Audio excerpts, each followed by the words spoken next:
Hey everyone, welcome back. I'm Captain Foley, and we're going to talk about some stuff today, but I'm going to wait for a few people to get here. Plus Samuel is going to be Skyping in at some point. I'm going to try this OBS thing and make sure that it's all going to work.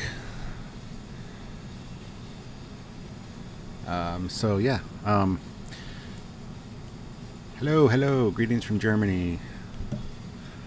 Why would you buy Disco Shorts? Well, because, you know, I'm Stu. That's my name, so Disco Stu, you understand. That's why. Yeah, we're going to wait and see a few more people get here and go from there. So, thank you guys for coming. As you guys know, every Sunday we're going to try to do a live about this time of day, usually with Samuel and myself. Samuel will be here at some point. He's going to Skype in.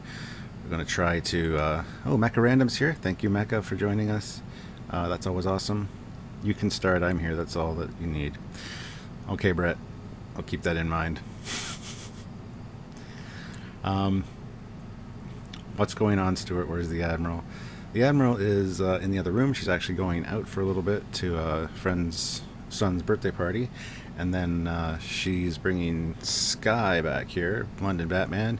So London Batman might make an appearance at some point at the end, near the end of this video. So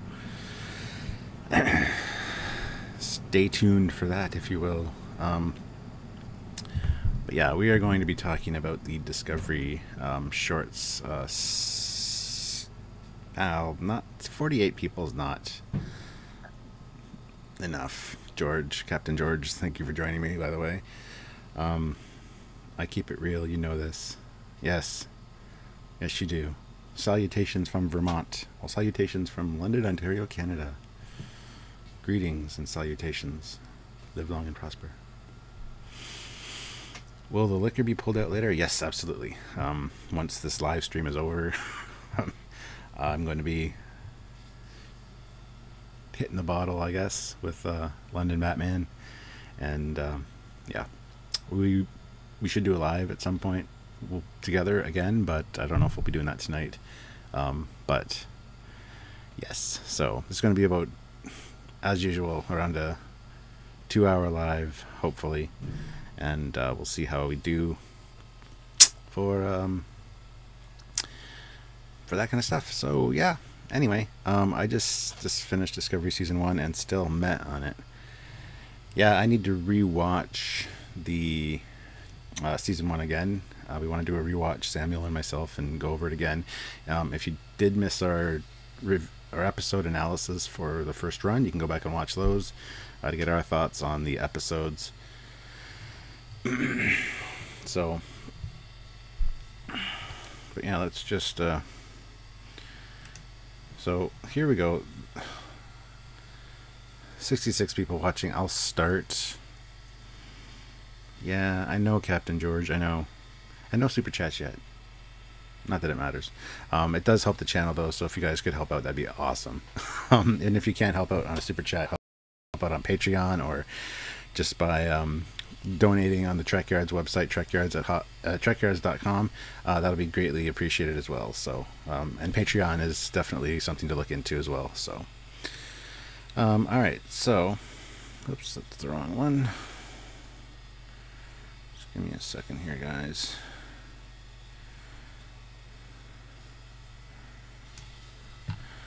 All right. So here we go. Here's the article talking about it. CBS All Access is getting a quartet of Star Trek Discovery preludes to tide you over until the show's return in early of 2009. Star Trek Short Treks is comprised of 4 standalone episodes described as short stories, each focusing on a different character or theme from the franchise's bulging universe. Fronting the show will be recognizable faces including Mary Wiseman, who plays Tilly, Doug Jones, Saru, and a new addition in the shape of Aldous Hodges' character, Kraft. Each character will be roughly, or each episode will be roughly 10 to 15 minutes long, with the first arriving on October 4th, and subsequent shorts landing every month. Behind-the-scenes talent includes Pulitzer Prize-winning Arthur Michael Chabon and Discovery creator Alex Kurtzman.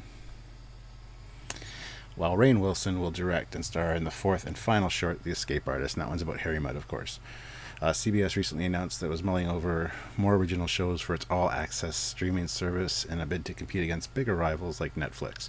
The Star Trek fits into those plans, with the platform launching a new series that continues the story of Star Trek: The Next Generation's Jean-Luc Picard, with Patrick Stewart reprising his iconic role.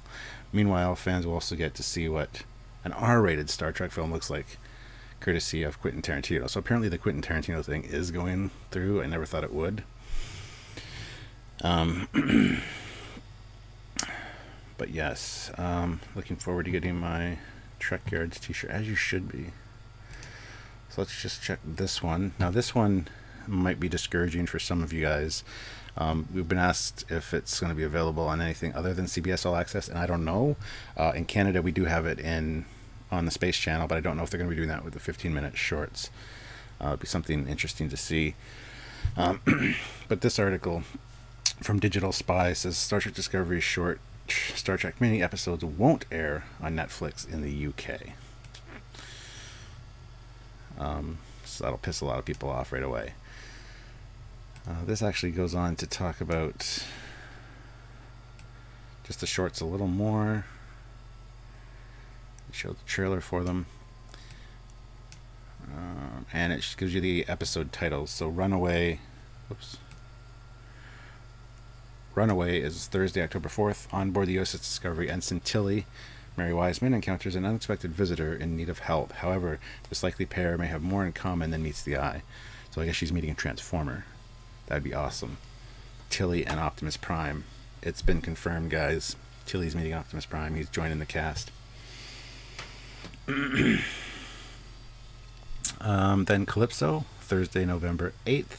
After walking up in an unfamiliar sickbay, Kraft, Aldous Hodge, finds himself on board a deserted ship, and his only companion and hope for survival is the AI computer interface. That'll be an interesting one. So apparently Kraft is the new medical personnel that's replacing Dr. Colbert, but he's apparently coming back, so I don't know what's going on with that. Next is The Brightest Star, Thursday, December 6th. Before he was the first Kelpian to join Starfleet, Saru, Doug Jones, lived a simple life on his home planet of Kaminar with his father and sister. Young Saru, full of ingenuity and a level of curiosity uncommon among his people, yearns to find out what lies beyond his village, leading him to an unexpected path. So that's cool. And then The Escape Artist is January 3rd. Harry Mudd, Rainn Wilson, is back to his old tricks of stealing and double-dealing, finds himself in a precarious position aboard a hostile ship, just in time to try out his latest con. So maybe that'll show you how he escapes from the Klingon prison ship. I don't know. That's what it seems like. So how will Samuel be able to review this? That I don't know. We might have to figure something out. I might have to record it and send it to him. It depends whether I'm getting it or not. I don't know. We'll see. I don't even know if we'll be able to review these when they come out.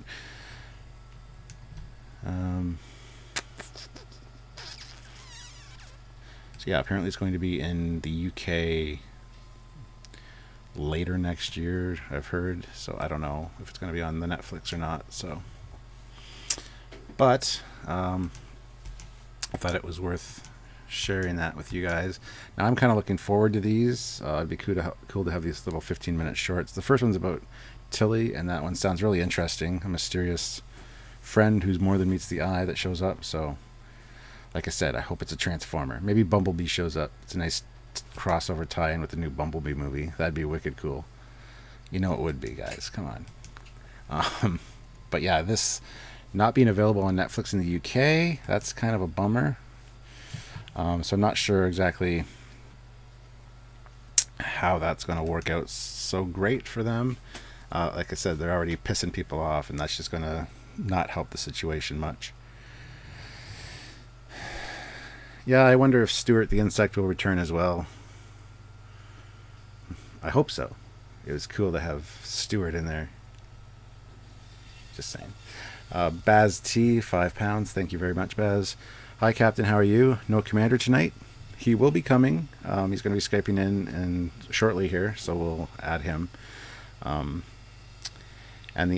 is the Admiral making an appearance? I don't think so. She might later, but she's out. She's going to go to a friend's son's birthday party, and then she's going to bring Sky, who's London Batman, back here. London Batman might make an appearance, but we'll see how it goes. Or she's right here right now. If you want to say hi to her, she's just getting ready to leave. Come say hi to the people. They want to see the Admiral. Your hair's awful. Your hair is not awful. What's that matter? There she is. The Admiral. So yeah. Bye, babe. Bye. Samuel should be coming in soon, so anyway, what do you guys think about these little 15-minute Discovery shorts? I think it's a way to appease the fans somewhat, because the release date for season 2, the beginning of it's, I think, January 19th or something silly.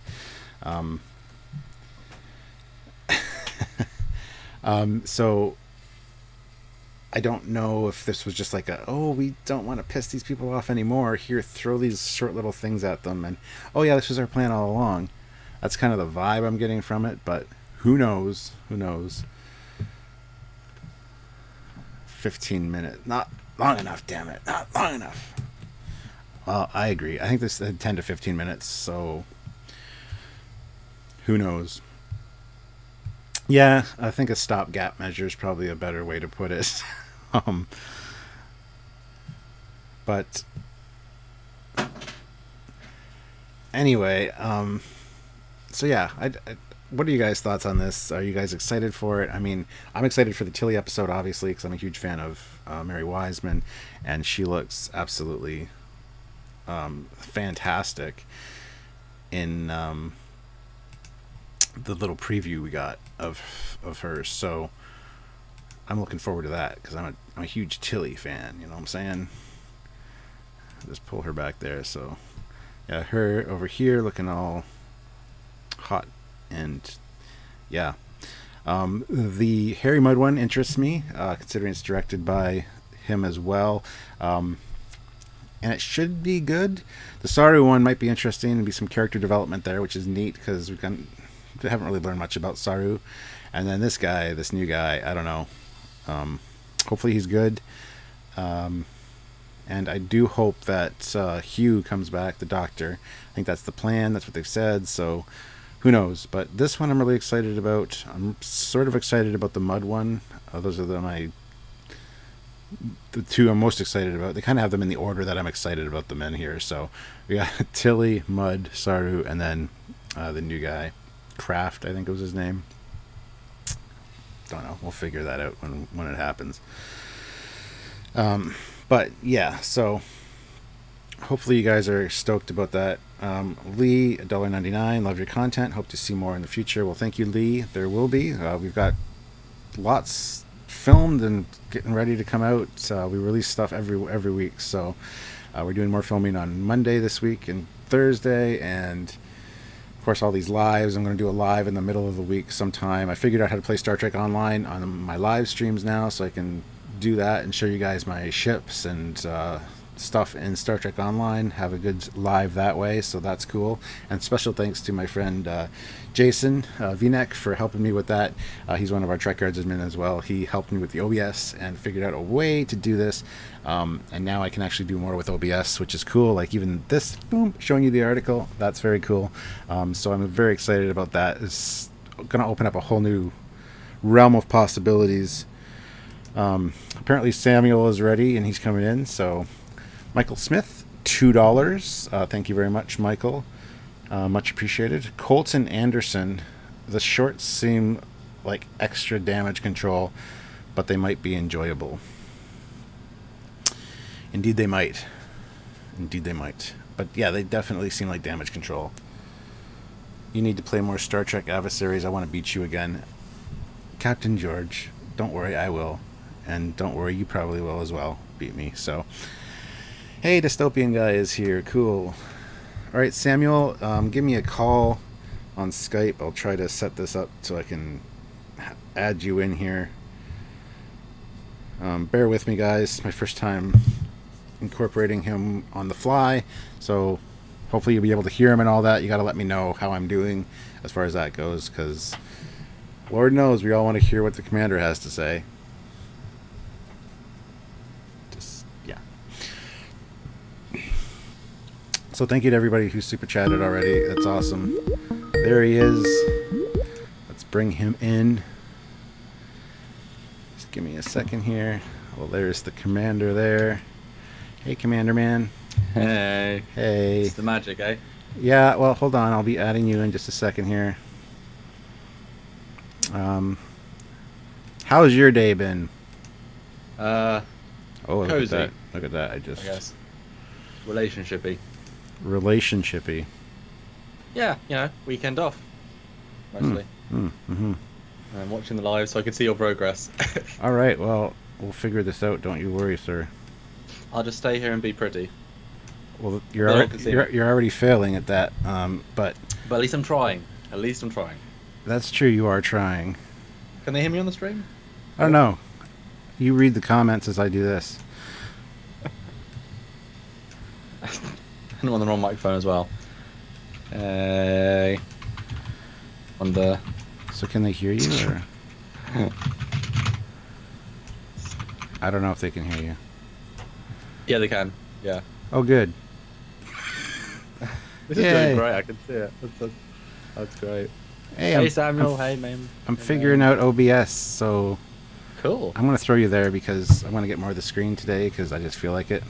Yeah, that's what I did last time. Made a little box. I'll put you down here actually so that people can still see my LCARs. Now I got to get rid of this. So, are you copying a screen? Is that how you're doing it this time? I'm not telling you. Okay, yes you are though. No, I'm not copying the screen. I'm just doing a display capture. Yeah, that's what I mean. That's your screen. Yeah. Well, there I am. There I'm you teeny. are. You're not teeny. I'm Anyway, so I've read off the titles of the. Well, I don't know anything about them, so Stuart. Oh. Why don't you tell me too? I do, but then we can talk about them as we go. Because what's this about, Stuart? Well, here, I'll pull them up here. And it's sad because I can't see your face. This is very like abstract. Live. You'll live. But how are you all doing, people in live land? You all good, guys? Yeah. Cool. Yeah. Well, hold I'm gonna on. post this everywhere now then. The social media manager. All right. So the first one is called Runaway, and it's coming out Thursday, October 4th, and it's Damn soon. on board the USS Discovery. Ensign Tilly encounters an unexpected visitor in need of help. However, this unlikely pair may have more in common than meets the eye. And so they gave a classic Trek story for a classic Trek character. Yeah, and more than meets the eye. It's Transformer. I'm telling you, Optimus is coming, or Bumblebee. I think that'd be cool.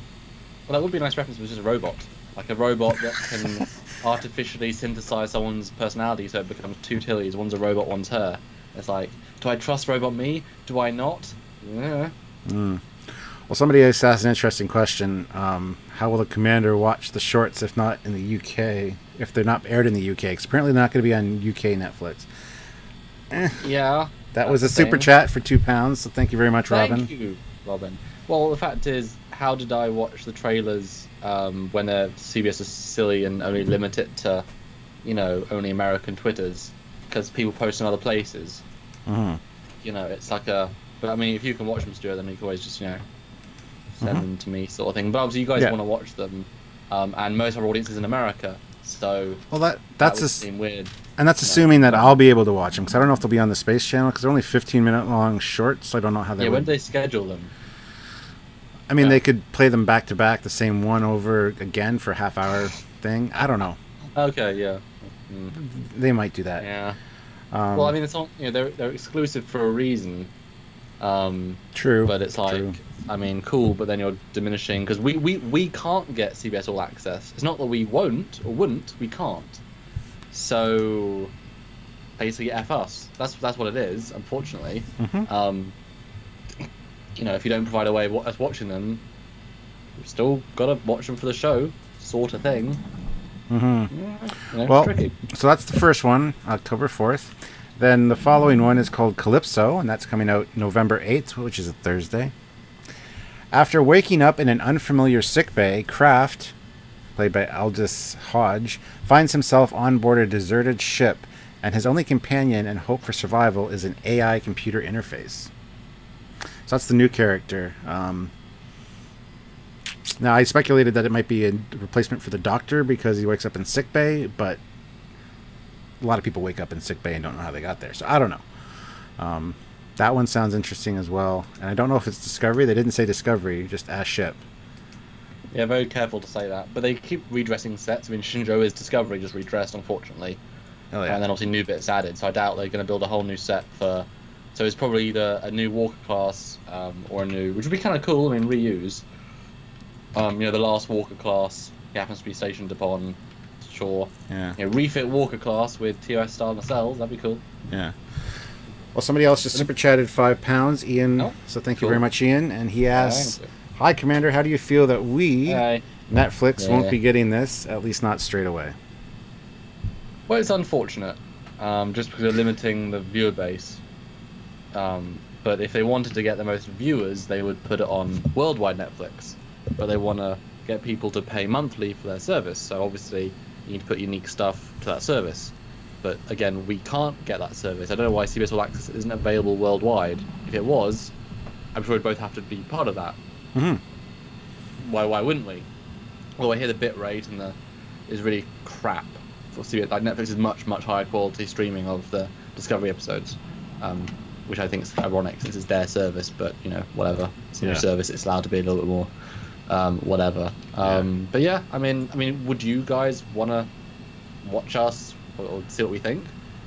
You know, we'd obviously love to review them because I mean, I don't know if you said this already, but I'm excited for them. I'm excited to see new Trek. And this is the very first time we've seen short form shorts for a Trek show, and there's so much potential with that because you know the show wasn't very well written, but they wrote little scenes well, if that makes sense. So if they harness character moments that they just don't want to waste time with in the main show, why not? Obviously, I think you're going to mention in a minute. There's a Saru one. It's like his backstory, and that's the entire story they don't have to go into in the show, but we get to see it. Yeah.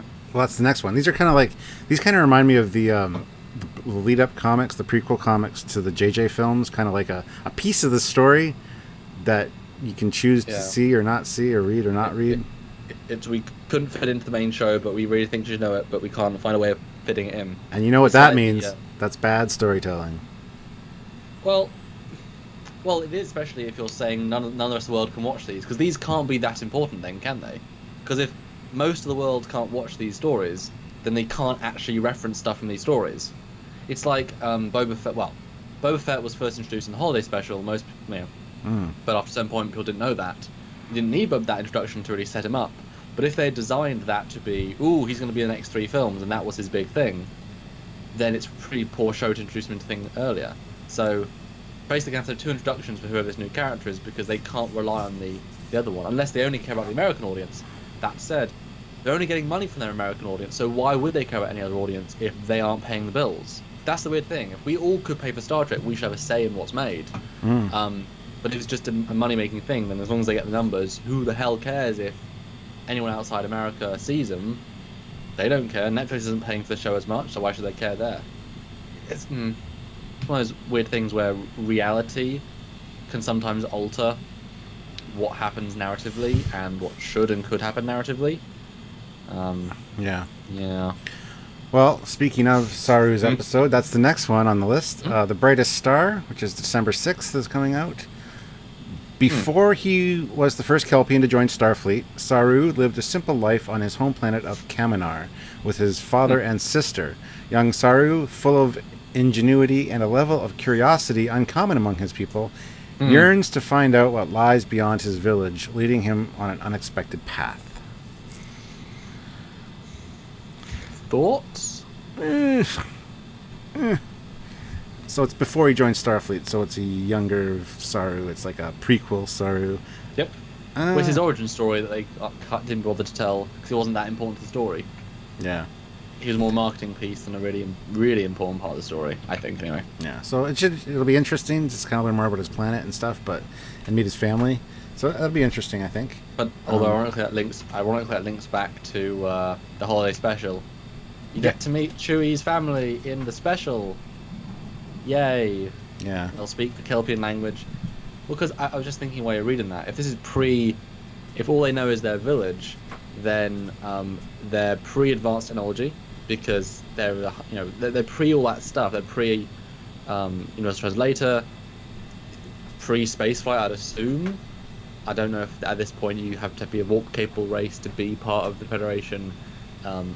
We'll see that, but I couldn't imagine the Kelpians as being the super prey species. But then if he's super not as he might be clever, but if he doesn't understand space travel or anything, then why is he? You have to learn a lot. But if he's like one of their chief engineers, but I don't think the prey species would go into space. I think they would try and make their life on a planet nicer than space. Because space is quite a big killer. Right. It kills a lot of people. You can't live in space, so therefore a good prey, because just death. Well, just kills. This has been cool because each time we talk about one of the episodes, we get a super chat between. So we got another super chat for $1.99 from Michael. So thank you. Thank you. Can someone download the episodes and watch later? ? Not on CBS All Access, I don't think. I don't think so. No. But obviously it's a streaming service, so you log in and you watch. I mean, that's the joy of a streaming service. Yeah. I forgot we had Netflix. Because Marie, my girlfriend, has Netflix, and it's downstairs. It's logged in on the home TV. And I forgot we had that, and I was like, oh shit! Now I have access to every show I like. Cool. Okay. Nice. What do I watch now? This and this and this. Yeah, I'm gonna watch the CIA, Central Intelligence Agency, with The Rock and Kevin Hart. I've wanted to see that for a while. It's on Netflix. Nice. So that's on my do list of if I have time. I don't, but I'll make time because I want to see it. Have you seen it? Is it good? I have not seen it yet. No, but I want to. Yeah. So the last one is called The Escape Artist, and that's January 3rd. That's right before the premiere of season 2. Harry Mudd. This one's actually written and directed by, not written, directed and starring Rainn Wilson, I guess. Well, I'd say written would be a hell of a thing if he wrote it as well. Yeah, I don't think he did. I know he's directing it for sure. Harry Mudd, back to his old tricks of stealing and double dealing, finds himself in a precarious position aboard a hostile ship, just in time to try out his latest con. And it's called The Escape Artist. So I'm wondering if this is showing us how he escapes from the Klingon prison ship. I don't know. Yeah, I feel like the best way, because you said relearn his ways. That sounds like it's after. But I would like to, if they're all sort of prequels, they're all before this new season starts, and 2 of which are actually prequels. So yeah, I'd like to see that, because then you can retroactively retcon L'Rell to make more sense. Like link in stuff, like have her say things, or his mission be part of it. You can do things with that. But even if, I don't know, because we know where he ends up, so you can't do that much in between necessarily. But it's got a link to the main story, because I guess that could just be fun, but you've got 4 chances to tell side stories that directly link to your story. That directly, you can retcon things from season 1. Like they could mention in the Tilly episode, you see her board the Discovery for the first time. She mentions, "Oh wow, you're still using the old uniforms." You can retroactively retcon little things that then play into the main season and get people used to it. But if you just tell a random story with Mudd, it's like he was good, he was fine, but the character himself isn't like the best thing ever. But if it linked to the wider season, then that's a bit more interesting. Yeah. Well, I'm looking forward to that one. I did enjoy his performance as Mudd. It was the best episode. It was the funnest episode. Yeah. The time travel one. Yeah, exactly. Yeah. So I'm looking forward to the Tilly one for sure, for obvious reasons. And then the Saru one seems interesting. The Harry Mudd one is, I think, my second favorite that I'm looking forward to, with Saru being third. And then the new guy, we don't know anything about him, but that one sounds really cool. He's on this big ship with nobody aboard. Because that could be anything. I mean, that could even be a Constitution class. Again, they could do clever things with that. The AI could be whatever you want. It could be that has the most potential because it's totally out of the box. And it could be a horror film or horror story. It'd be cool to see him like on the bio bed, lying there, and a doctor or something beside him, and also the doctor like blows away, like because Thanos just snapped his fingers. This is the official. The whole ship's gone. randomly in a webisode, we officially link Marvel and Star Trek. Just a random episode that only half the people can watch. Yeah. Yep. Yep. That makes sense. So I don't know who this new character is. Like I said, I think he's might be the replacement for Hugh, but I know Hugh's coming back in some form. So I don't know what's going on with that. Well, he's Space Hugh, isn't he? Though he's not like Hugh the live man. He's going to be back as a live person. He said that. He said define live though. I mean, if you're interdimensional and can exist in every plane of reality, are you really dead? Well, apparently he's coming back. His neck feels better, and he won't be a spore ghost or anything like that. That's been stated. So, yeah. But a spore apparition, because be technical. It's not a spore ghost. Ooh. Did I say spore or force ghost? You said spore. Okay. I actually meant to say ghost. That's force, but that didn't work. Yeah. You fail. I mean, what do you think? Because these were announced at Las Vegas, and what do you think when they were announced? Well, we know what they are. I thought it was just a way to appease the fans because that season 2 was going to take so long to get aired. I mean, we're waiting until January. It seems like we'll throw them a bone and do these. Yeah, we planned this all along. Last time we were delayed like 8 months. Yeah, and it was crap. This time it's not delayed, and we get 4 brand new episodes. Mm-hmm. Definitely handling it better out of the 2. That is true. So yeah, I figured somebody said earlier in the chat it seems like a stopgap measure for CBS to just kind of appease the fans, and I agree with that somewhat. But I don't know. I am looking forward to them. I think they should be exciting. Hopefully, I do kind of miss watching Discovery. I know. Don't beat me.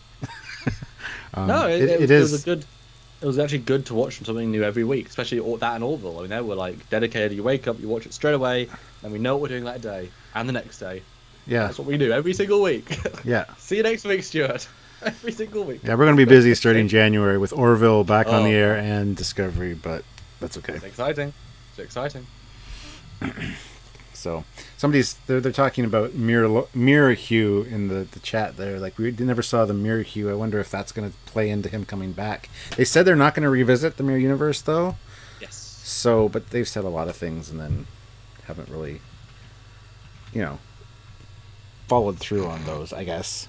That helps when you swap showrunners and swap this and swap that. It kind of affects plans. So yeah. Mm-hmm. Lies. Yeah. Yeah, maybe I do have Stockholm Syndrome. And that we've said that all along in our reviews, actually. It's to the point where there's so much letdown in Discovery. There's so much, like, they could have done better. And then when they do something right, it's like, oh, you guys did amazing on this. This is awesome. And we cling on to that one thing. Cling on, pardon the pun. To that one thing they did right because everything else just isn't quite where it should be, So it is kind of like Stockholm Syndrome that way, yeah.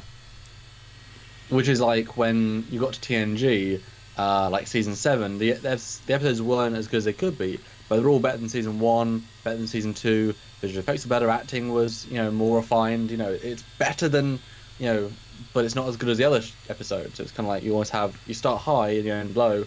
Same with BSG. It's like BSG season 1 and 2 are really superb. 3 is pretty damn good, and then 4 lets it down a bit. Because they set up such a high bar. If they build around, that's why you have natural build. So at least they start at a lower place you can build up. But I think we're just excited to look at new stuff. We always look to the potential, to the hope. So if it is better, good for everyone. We can do more with that, and we can be excited. But we want to give them the chance. Why wouldn't we? It's just a case of if they're better, cool. Please be better. If they're the same. Well, they can't be because they've got different executive producers, different writers. It can't be the same. It just can't. And not a silly war arc that doesn't go anywhere. Does nothing. Whatever the word is. Yeah, and it's nothing. Yeah, I hope it's not one of those. Let's quickly wrap up this season in the last episode, and have it rushed again for this season. It seems like each season, I think, is going to be its own story arc because we got the Klingon War, the first one. This next one. Chapters in a book, said Brian Fuller, who's left 2 years ago now. Well, I think chapter 2 is going to be the whole Spock incident. I don't know how long we've talked about this too. We don't know how long it's going to go. If it's going to be the whole season, if it's just going to be like 4 or 5 episodes. I'm kind of hoping for 4 or 5 episodes with the Spock and Enterprise story arc. I don't want it to last a whole season, because a lot of people have made the point that it's not Star Trek, Enterprise. It's Star Trek Discovery. And I get that. Yeah, but they're on Discovery. It's about this crew in this world. I mean, I'm fine Pike being charged as a better captain than we've seen in Discovery so far, theoretically. Yeah. And then, lessons he learned on that let us go into the Enterprise. But as I said before, they can't do the Enterprise right. Not really, so they really shouldn't try. No offense to them, they just won't do it right. Yeah. I mean, as we've seen, the internal stuff doesn't look good, so it's like they're not going to... Well, it looks good. It just doesn't look like it's supposed to. It doesn't look good. It looks like a shoddy redress of Discovery. It doesn't look good. It looks like a... Well, it's supposed to look like a cohesive Starfleet and uniform look, and it's a great reimagining, like we've said, but it's this. Anyway, Michael Smith, $5. Thank you very much, Michael. I would like to see Star Trek shorts eventually focus on the expanded universe of Star Trek outside of Discovery altogether. Sort of official fan films. That'd be cool. I don't know if they're going to continue these, though. Is this going to be an ongoing thing before each season? I don't know. I'd love to see that. But the problem is, if they're, again, same team, same... I don't want more Discoveryverse if they could focus on non-Discoveryverse. Obviously, we're now getting Picard, so hopefully that'll be the new thing. But it's like, do you really want more of a bad thing? It's like, if they were offering... if every season of a TV show had shorts, so like they had, the Picard 13-episode season... all of which were cool adventures, and then they had 13 episodes just bottle shows with Picard or a Wesley comes in or whatever. It's like, yes, all of them that we can. So, I mean, Stuart, do you mind bottle shows? Just being on the ship sets with existing characters. Is that a thing for you? Nope, doesn't bother me in the least. Yeah. It's better, actually. I mean, some of the best ones, like the time loop one where the Miranda thing hits the Enterprise, really excellent episodes, all bottle show. Even the one where there's the 2 different Picards is actually a pretty interesting show. It's all just bottle show. I like the one, sorry, where Picard and Guinan and Ro all go younger. I like that one, okay? I think that's fun. It's a fun one, yeah, it is. Okay, good. I thought you were going to judge me there. Well, I do a little bit, because it's kind of silly, but it's fun. I'm just kidding. And it's bottle show. It's so cheap, it's so effective. Yeah. Everyone got the day off. Yes, except for Riker. Oh, he was so good in that. Yeah. Did he direct that one or something? Probably. Yeah. What's that one called? Is that Little Rascals? That was called. I think so, something like that. Yeah. Or Rascals. So we've got 2 super chats that are kind of talking about the same thing. So first one's from Matthew, $5. The positioning of your faces is messing with my OCD, which I find funny. Sure. And Jamal Tyler, $2. Leave your faces where they are. So. Sorry, I'm in control today, and this is how I choose to do it. So you're welcome to say a moo ha ha ha. By the way. Excellent. Also, shout out to Matt Wilson, who apparently is watching us live. He's working on a thing for me. Hi, Matt. Apparently, we're on his other screen.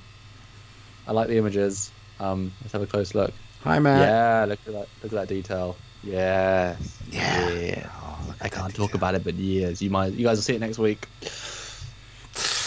Let me know when you see that. Oh, this is gonna go off topic here, but that's what happens on these lives. Although, let me finish one thing. Rascals, directed by Adam Nimoy. So I was half right; it was a special guest. Oh, really? That's interesting. Very cool. Actually is. Sorry, there we go. I was done with that. Very cool. So as you guys know, I'm going to London Comic Con the last weekend in October. We're doing a panel, Samuel and myself, I guess. You'll be joining me, I hope. Hopefully. The Sunday at noon is our panel. But... What day? What date was that? The 26th, I believe, is this Sunday. Okay. Let's see. No, the 28th. 28th is the Okay. Yeah, that's a good after. Nice. Now, the good thing is, and the good news is that they were going to rent a TOS captain's chair from the Ottawa Sci-Fi Museum. But the good news is, instead of renting it, they bought it, so it's going to be there every year. And the guy who bought it, Andrew Kitt, is a really good friend of mine. And so we, Samuel, you and I, will have access to a TOS captain's chair anytime we need it. Should we need it for filming or anything when you're here, that's cool. But the bonus part is, Trekyards is getting a table.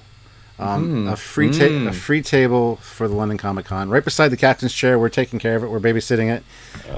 All the proceeds are going to be going towards, I think, Sick Kids Hospital to get your picture in the chair. We're going to be taking care of that. But we're going to have a booth. Trekyards is going to have a booth at London Comic Con this year, which is a first for London Comic Con anyway. We have had booths before, but not enough though. Anyway, we have some work to do, Samuel, you and I, and that's the good news I wanted to tell you about.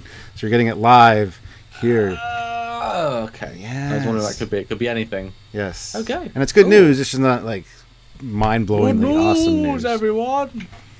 Good news, everyone. I still need some pamphlets and stuff. Yeah, there's a London, Ontario. That's where it is, guys. Even though we are the definitive London, there is another London too. Yeah. And I spoke with Rick Sternbach and Doug Drexler, and they'd be interested in going. So I'm going to suggest that to Andrew next year. He's the show organizer. Perfect. Rick said his passport's still valid, so that's his way of saying he wants to go. So yeah, he's honest to me as well. Yeah, he said that a few times. So yeah, isn't Rick just the best? Yeah, he is. Rick. Yeah, they're all the best. So yeah, ways. If you guys are in the London, Ontario area and want to see, well, me and Samuel, he'll be. You're like, okay, Sam's not here. Well, you'll see him on Sunday at the live panel. We don't even know what we're talking about yet. At that panel, we need to work that out as well. But it will be amazing, the best thing ever. You sound like Jeremy Clarkson. Okay, I went into Trump like 2 seconds. Like that's a mistake, so I stopped. Don't know why. It'll be huge. But yeah, it'll be good. So we have work to do between now and then, so that's fine. And that same weekend, we're Skyping into another one. Oh, we are, aren't we? Yeah. In I don't know which day though. I think it's a Saturday, which is good. That one's in New York, Albany, New York, I think. And that's Rick Sternbach's going to be at that one. Doug is Skyping in as well, so we're joining the Skype of. Doug Skyping in, we're Skyping in, we're special. Are we? Nice. Not with Doug, unfortunately. We should pull him into our panel. That'd be interesting. Yeah. Yeah, we should just do that. We should have like Rick or somebody as our panel, just doing a live interview. That'd be interesting. Be more interesting for the people there, for sure, than just us. Nah, we're enough.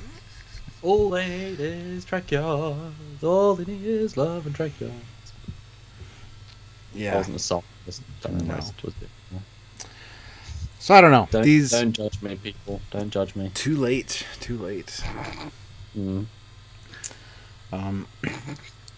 So yeah, these Discovery shorts.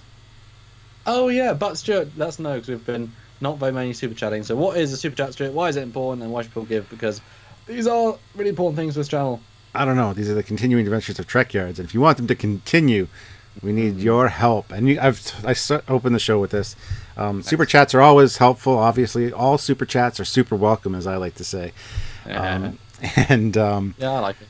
If you can't super chat, that's cool. It just does make it easier for us to see your comments than trying to go through the chat there. But if you can't super chat, you can always help us out just by clicking the link in the description of each of our videos to Patreon or Patreon/Trekyards and help us on a monthly basis. That's kind of our backbone. But these super chats are a good supplement, and they kind of bolster the reserves because they've kind of become a third backbone, to be honest. Yes, they have, and then they're fun to do at the same time. Really are. Yeah. So yeah, if you guys can help out with that on a monthly basis, that's much appreciated. Or of course, head on over to trekyards.com and click the donate button. We get a lot of one-time donations through that, and that's also very helpful. So. So yeah, sounds good. And you can ask us anything on there, and we've unfortunately got to read it. Yeah, that's kind of our rule. Anything you write, we have to answer. Or say. You can have us say anything you want, within reason. Yeah, it's great. Luckily, no one's abused it per se. Not yet, But today you can be the first. For a That is awful. for a $20 super chat, we'll say anything. No, just kidding. No. Okay, for $20 you will compliment the Excelsior. For $50 I we'll do a 10-minute spiel. Okay, there we go. For $50, guys, we'll do a 10-minute continuous only positive things about the USS Discovery design. Is that even possible? Well, for $50 you will all find out. So we did the alternate reality April Fools, and that was so much fun, actually. That was a good episode. If you guys haven't seen really that, was. you got to look up our April Fools episode. Just type in Trekyards April Fools. That was really good. We were pretending that the JJ universe was the prime universe that we'd had for 50 years, and the new Trek was the TOS, and we were making fun of it, and we were praising JJ. And by the end of it, I'm like, JJ's not that bad. Because when you're forced to think from that one unique perspective, it's like, oh, yeah. Well, it has to make sense now. Yeah. It was brilliant. It was a good exercise in life, actually. Yeah, it was pretty fun. And we've got another really, really interesting series film that we'll release at some point. You know what I just realized? Oh, London Comic Con starts October 26th. Guess what October 26th is? the first special? That's the 4-year anniversary of Trekyards. 4 years, man. I know. Everyone's sighing. Oh, yeah. It's nice, though. Sure, yeah. Yeah. I haven't wasted my life at all.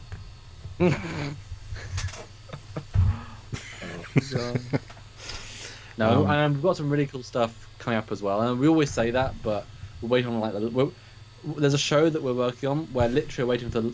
I think of it right now as the last stars to align, sort of thing. Because it's a bit of a complicated show, but very last bits, and that'll come out and that'll be really excellent. We think that you guys will just enjoy, because that's a big thing about what we do is that it's documentary content, but it is sort of entertainment as well. I mean, that's why we have the amazing jokes, the puns.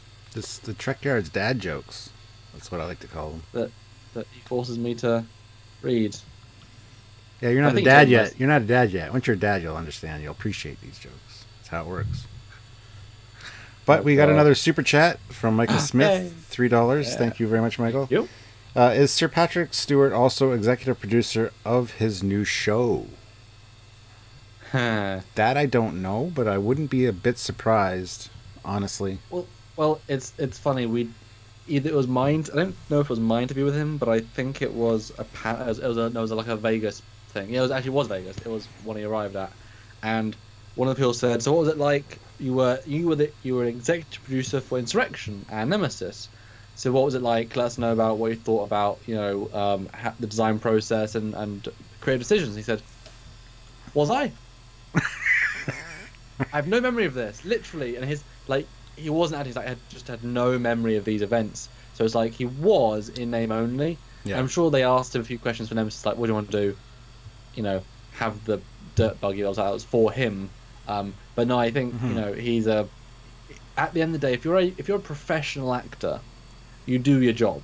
Yeah. But doesn't executive producer mean you're putting money in towards the project as well? Isn't that part of that? That's what I've always understood. Executive producer is a weird one because it literally could mean one of 30 sort of producer credits. It's the most general, which means you can assign it to many more people. Think about Rod Roddenberry was an executive producer of Discovery. Yes. So he didn't put money in, he didn't contribute design-wise, he didn't mean anything. So it's more just a figurehead thing. I think that's a lot of what Patrick Stewart was for Insurrection and whatnot. Might have a few thoughts, but again, would a 77-year-old actor have any thoughts about the creative design of a ship? Obviously, that's what we care about. The only thing we can hope is that he doesn't allow problems with his character to come up. But then again, because for him, the next gen was the next gen. He's done that adventure. Wouldn't if he likes the idea of playing a really cranky Picard that really pushed the character? Would he want to play the same character again for another 5 years, the same exact man? That's not fun. I know when I talked to him, he said Admiral, sure, Ambassador maybe. He liked those other ideas, being dad maybe. Um, what was yeah? Did you see his show where he was that cranky old git, the news show? No, I didn't. Hard Talk. He was literally a swearing bastard. But it was something new he got to play and have fun with, and he was. I think he was the producer of that show. Actually, I think that was more his thing. So is he more interested in just having interesting fun with it? Well, see, I think if that's the case, he might have an executive producer credit for at least a little while, because I'm sure they're going to be asking him his thoughts on what direction his character should be taking. Yep. And they're We going to hope so. I hope so. Yeah, they're using his input to steer things in the right direction, because he knows that character obviously, and I don't think he would do anything to jeopardize the reputation of Picard. So, it was interesting because, okay, so obviously you saw Logan. hmm He got to play a super old, super cranky, super. yeah, That's not the characters you would like to remember him or think of him. Damn interesting, but like if I had been asked what I want for one more Wolverine film, it wouldn't have been a sad, depressed Logan that doesn't fight and a very, very ill, depressive Xavier. You know what I mean? Like, that's not how I would have wanted him to go out per se as a fan. It was darn cool, but it's not how my heroes should have gone out. So obviously he's okay with it if it's an interesting creative decision, and if you made Picard, the baddie, I don't know, maybe his ideals are finally wrong and he wants to save the Federation by doing bad things to it. Maybe he's the head of Section 31. He's realised that only through darkness can, weird things like that. It'd be an interesting challenge, but is it what we want to see our heroes do? It's interesting. What do you want him to be? Do you want him to be the Picard we've always known? If you took anything from Kirk, it should be don't go up the ship, don't go up the captain of the starship. That should be the bloody number one lesson you learn from Kirk. I'm pretty sure they said that to him in person. Yep. So don't bloody well go to the captain's chair. Yeah. What do you want to see from him if you had like a simple choice? A Picard that is probably an ambassador, not an admiral. Yep. Somebody who stepped away from the captaincy, but not really. Didn't accept the promotion to admiral. But not really. Well, no, he did. You know what I mean? No, I get you. He's not an admiral. He's a captain, and still a captain rank, but acting a ambassador, or have the whole archaeologist. Maybe he did ambassador for a few years and then stepped out of the limelight from Starfleet to do the archaeology thing. Yeah, for his passion. Yeah, Yeah. but still be on the active duty list as something that they can pull out of mothballs should they need to. Well, it'd be nice. An ambassador, archaeologist should still have a ship.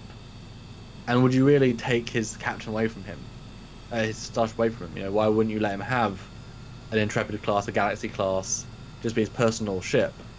So he'd still be an ambassador and have an ambassadorial ship. That I'm sure, what do they say, that Riker in All Good Things took out the Enterprise at Mothball because he wanted that to be his flagship. Just sort of did it, didn't he? Yeah. So, why not have something similar? So the answer to your question is we don't know if he's going to be executive producer, but oh yeah, that was the question, wasn't it? it was. And getting back to the whole Picard thing, what'd be really interesting is to have like a series set in the Mirror Universe. We never saw a Mirror Universe or Picard. We've seen him in the comics, but could you imagine if that's what this is? It'd be a dark new direction. Yeah, and you can't really screw up the character too much because you're creating a whole new character. But as you said, that it's dark and it'll be depressing, and I don't know if that's the way they'd go, but that'd be interesting for sure. Okay, I've got a pitch for you. Okay, here we go. Okay, Vija's back. I'm done. A Vija-esque life form is back, and it knows Kirk and only wants to talk to Kirk as being the one that helped the creator come together. It's a more sci-fi version, and Picard is still, one of the chiefs of the fleet, but only will it talk to Kirk. Well, Kirk's been long dead. But through new advances with data and stuff, they know that okay, the mirror universe is a thing, and we know that the Tholians are the thing to let you do the travel alternate times. And if you work out the timeline, but Kirk should still be alive at that point in that part of the alternate timeline of the mirror universe. And so they have to bring back Mirror Kirk to pretend to be Kirk to get the V to stop. And now you have a one-way ticket of having, so you get to have Stuart and Kirk in the show together as Mirror Kirk and Stuart. Interesting pitch, never going to happen. But would you want to see that? Yes. It doesn't have to be Vijay, it could be anyone. Could Yeah. just be Khan, like a really weirdly, like Khan's great-great-grandson, which makes no sense. I would only beat Kirk. Kirk's there for 200 years. No, I don't care. Find a Kirk. Well, speaking of show pitch ideas, we got a $10 super chat from Cameron Lowe, so thank you very much. Thank you. Archaeology would be interesting. Say he finds something at a dig, and he gets pulled in as an expert by Starfleet. Could also use different ships and different locales to explore this new setting. Yeah, that would be, I think, the most logical way to take this show, to be honest. Because we know that he almost left Starfleet once to help Professor Galen. He was very conflicted about that, and I can see him when he gets older. You know, he's been in a few fist fights in the last few movies. Maybe he's starting to feel his age, and he's like, "Yeah, I want to get out and actually do something I really want to enjoy. Settle down, maybe have a family." All of half his friends have moved on to different career paths. Yep. You know, I mean, yeah, why not? Why not go back to your old love? And then, oh my God, Stuart, he meets the love of his life on an archaeological dig, and now it's you know, a young romance, and that's what makes him feel alive again. And it's somebody he saw through this Guardian of Forever, and she lives in a different era. What? And What? You really just deepened that instantly. I was like, cute romance. oh, it's like this. It's like that episode, "The Sound of Her Voice," where they go to find her, and she's actually been dead for 2 years because of a time displacement thing. Yeah, that was a good episode. it's an amazing episode. But can you imagine if that's what it is? He falls in love with somebody and finds out that anyway. The possibilities are endless. Plus, wonder if Q's going to make an appearance in this first episode of this new Picard series. I mean, John Delancey would take the paycheck. He's such a player for hire, and that's fine. But he is an older guy now. He still looks fine, but I mean, it would be a. I don't know. There would be some symmetry to have, you know. Or well, I would rather it be a different Q. Maybe Q's son would be more interesting. You know, Q's son's looking out for him. You know, Q originally started off TNG with a challenge, and then young Q starts off by saving Picard's life from something, because he feels like his father was a bit of a dick. So he owes him one. Family debt. Yeah. He never pays him. Well, I can see Q making an appearance somewhere in this series. I think it's the relationship that Picard and Q had was just too interesting to let go, and I don't think they really ended it, because at the end of TNG, he's like, you know, there's still more, you know, that we, you know, so I don't know. Well, they ended the story of TNG, but they got friends as you were going. So yeah, I mean, yeah. That's like I said before. You should have a character each episode come back to help tell the story, and a Q episode would be cool. And I don't think if you still have one person each episode, but the story would be about what they bring to the episode, I don't think that would diminish each episode to just a nostalgia trek, because, you know, as simple as a medical plague, you've got the EMH Mark 1, the only doctor, you know, whatever his name was, Jim, or whatever his name was, but he's put in an aging subroutine because he wants to fit in, you know. When his wife dies, that's fine, he moves on, but, you know, he'll age with her, that'd be nice. Instead of Rob Picardo. And, you know, he's medical, why not bring Rob Picardo? You know, you know, no offense to Crusher, but he has a bit more, you know, I mean, I think it's fair to say the Doctor dealt with a lot more than Crusher did in those 7 years of each show. You think? Yeah, I would say so. Yeah. Just got me on a train of thought about one of the Discovery shorts, actually, the one with Tilly, where she's... Of course I did. Well, it's described... Shut up. where it's described as you her and this unexpected visitor who's in need of help are an unlikely pair, but have more in common than meets the eye. What if it's the That's green what dot? I was just gonna say. Why you gotta steal my thunder, man? No, it's fine. We'll edit it out. Say it again. Okay. Sorry. Edit here. Okay. So what if that little green spore dot thing that landed on her shoulder? From the last episode of last season. Yeah, we were speculating on that. Maybe, and that's why it has. I've never thought of that. And that's why they worded it. Well, that's why they worded it like that. An unexpected visitor, who's got more in common than meets the eye. You know. Oh. I'm glad we added that because I would have looked like a. Oh wait a minute. Editing's important. I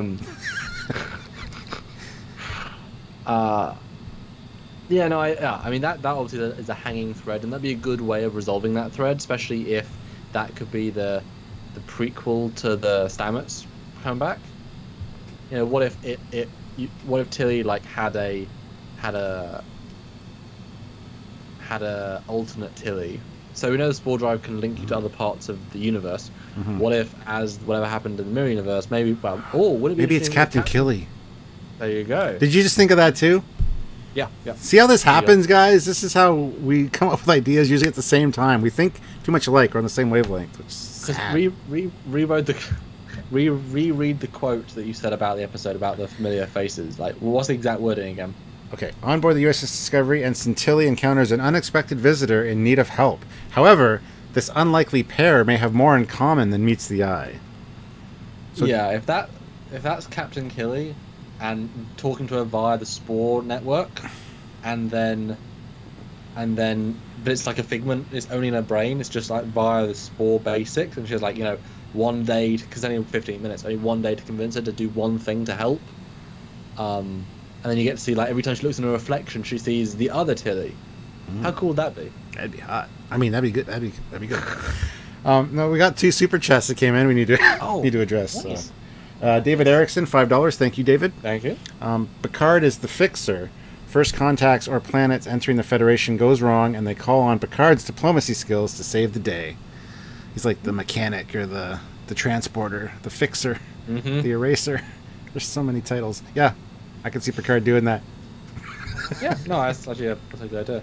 Yeah. I mean, he's such a legend, and like I said, he wouldn't give up command of a starship. I feel like that. I do think he would still want to have a lady in his life and move on to that part of his life. But having on board ship is just fine in my opinion. But then again, Kirk just sort of retired. I think that was just narratively what they had to do to get him to the next place. Yeah. I mean, do you think Kirk could really retire? I think he would think that he wanted to retire until he retired, and that's exactly what happened, because then he went back into the service. You know what I mean? Because he told Antonia that she, he was going back. If that's what you're referring to. Oh, was that actually in the movie? Yeah, he was making her this breakfast of the Katarian eggs and stuff, because it's her favorite. Because he was going to break the news to her that he was going back into Starfleet. But did that actually happen, as in the real timeline, or not? Yes. Because he was on. Yes, it did. So was that the night before he was on the beat then?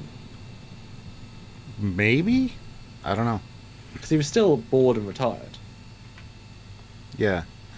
So I don't know. Yeah, but that was an event that actually happened, and he wanted to remake. He was going to. That was years ago. That was years ago. I remember that now. Yeah. That was a past level. And he was going to go in and make it right, and he was not going to go back to Starfleet. He was going to, So, anyway. That should be a lesson for Picard. It's still find the love. Someone to share your life with is very, very important. We got another super chat from John Price, $2. How many Discovery seasons do you expect?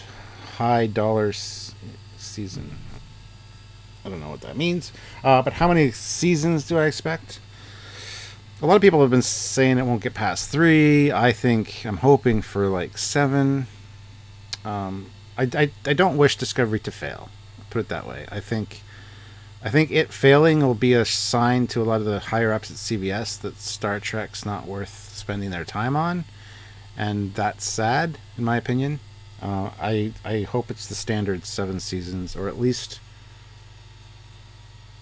I don't know, at least 4. It depends. Samuel, how many seasons do you expect for Discovery? Um, Dun, dun, dun. well, it's the thing. I don't want to see 7 seasons of season 1. Yeah. I mean, I would see. Okay, if it was 7 seasons of season 1, but it was a 7-season war arc, and they knew the end. They say they commissioned 7 seasons, and they had 7 to build everything up, and the payoff at the end was the end, and the last battle was actually the Constitution class. It looked like the colony, but obviously updated. Like, they could obviously make that work, but I don't want to see 7 seasons of what we saw. Yeah. If it gets better, I will give it. I think you should give it at least 4, because Enterprise got the best by 3 and 4 for different reasons. Although it'd be sad if it goes past TOS in a sense, because TOS season 1 was so good in comparison. But it's different people working on it now, so it's going to be different. But then we know the head of production design thinks that you can't do TOS, so won't bother doing TOS. So it's like, oh. Well, somebody Okay. needs to be fired. I mean, I think 4, I would bet. Because the thing is, the more years they get closer to TOS, the less they can justify it without saying it's just a complete reboot. Which, again, if they do, it's fine. But they can't get to TOS and say, yeah, you know, we said every year we'll get close to canon. That was just to get you to buy tickets to All Access. Surprise! Yeah. No, I think 4's good. At least 4, yeah. But like I say, it shouldn't go on if it was this season, because like, you know, Enterprise. Think what happened for Enterprise. Season 1 not very good. And they even didn't have a Star Trek in it, and they learned their lesson. And a new person came in season 4, made the hard choices, changed it. Now it's better. You know, you have a Manny Koto come in that can help right the wrongs even further. You could fix Discovery within 5 episodes. You know, creative retconning. You could easily just, oh look, wow, Stuart, that makes sense now. So, but then again, we've also had such fun reviewing it and such. So that'd be a shame if we had 7 more years of Discovery reviews and all those shits. It's gonna be interesting. Do we want 7 But years again, of people saying that we hate Discovery, yet we love Discovery, yet... Yeah, we have years of people saying we love Discovery. We can't win, Stuart. I know we can't win. No matter what we do, we're screwed, but... Well, except for we have fun reviewing it. That's fun, Yeah. despite what people think. Tim Theo just sent $2, so thank you, Tim. Hey, Could future Picard pilot the Enterprise J? no, Well, wrong hey, time. I know, but Samuel, Oh, the project we've been working on, which they'll see soon, that's an interesting... I hadn't even thought about it in that one. Right? Huh. Anyway, there's a little teaser hint, kind of, maybe. Could he? He probably could. With the computer AI that would be on the J, I'm sure it'd be very easy to just tell the ship what you need it to do. And he knows enough about starships and tactics that he could probably command it. That would be my guess. But no, in the show, no. I wouldn't want the Picard series to be about the J. It's too far in the future, and no. Yeah, slightly wrong. Yeah, no. I mean, hey, introduce him on the F. You know, do a Star Trek, do a Generations on it, have him be one of the people to send off the F. But I wonder, how much do you think the people at CBS or whatever want to respect Star Trek Online? I mean, they're obviously quite happy with being the only continuation and doing more and doing more. But if they suddenly everything gets retconned, I mean, we never thought it was canon, but you know, that's what I mean. If the F suddenly becomes the Stow F or the real F, do you think they'll stay away from doing that? Yeah, I do. I don't think they're going to touch Star Trek Online stuff. I think Star Trek Online is going to be relegated to beta canon. I don't think they're going to try to tie anything in with it. I don't think they're going to point things in that direction. It'd be cool if they did. Honestly, it'd be cool if they did. But at the same time, then it's like, you know, you already know it's like a spoiler. You already know what's going to happen to these characters and stuff. I don't know. I'd prefer they didn't, but I think that's what's going to happen. It's like the older stuff, like FASA and stuff. We can kind of considered it. Could it be real? Probably, because you know they've got the license to produce it back then, and then new stuff comes out, and it's like, well, guess what, guys? That all didn't happen. So I don't know. Yeah, but also the amount of effort to, 7 years of Star Trek Online, the amount of voice actors from the show. I know. But I mean, it's 2409, so it's still 9 years in the future of that. But I mean, it's so limiting if you had to link to Star Trek Online, because there's so much. And like, well, they like shoehorning themselves into a time period, so who knows? Maybe that's what they want to do.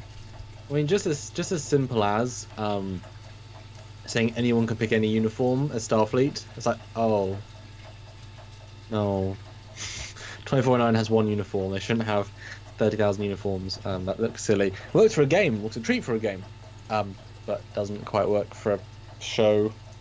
Oh god, I hope they have good uniforms. I hope they've got deltas on them, like little delta patterning. Yeah. Nigel just sent £2. So he says, what if Picard is the ship's AI?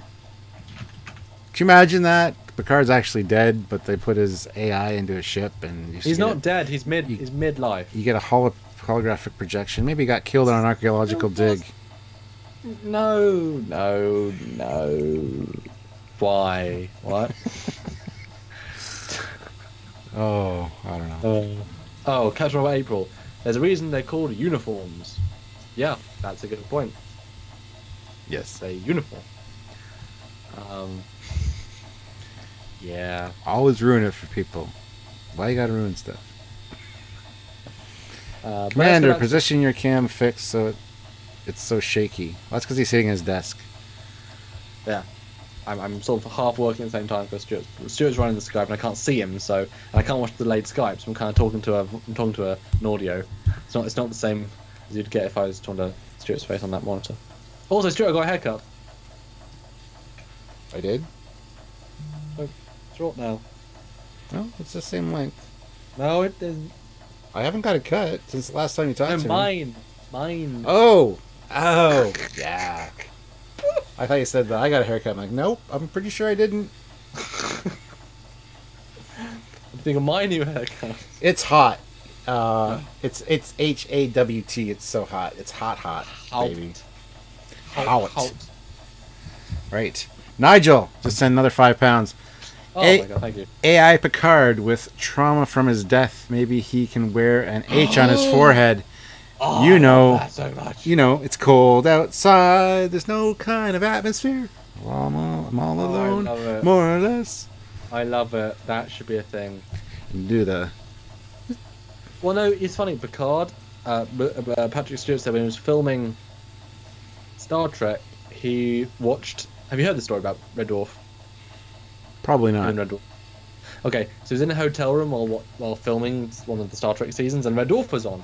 And he flicked onto BBC, England, and he started watching it, and he don't know what episode it was, but he was watching it, and he thought, wow, it's a rip-off of Star Trek. And so either he phoned up Riker or one of the execs, and they said, oh no, it's not. No, I love this show. It's not a rip-off, whatever. And as soon as he started watching it, finishing a full episode of Red Dwarf, he said, I love this show to bits. Mm-hmm. He gets it. What it's going for, what it's trying to do. It's not obviously trying to be Star Trek. It's an amazing show. I love Red Dwarf, man. It holds up so well. Yeah. I mean, the definition. I'm waiting patiently for Blu-rays. They have an Amazon listing they've had for like 2 years, and they just every time it comes close to release date, they push it by like 8 months. But I'd buy the shit out of that Blu-ray to see it remastered because it's all filmed on film. Mm.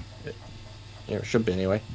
So yeah, have Patrick Stewart come in on a Red Dwarf season 12, I guess. That'd be great. It's Starbug.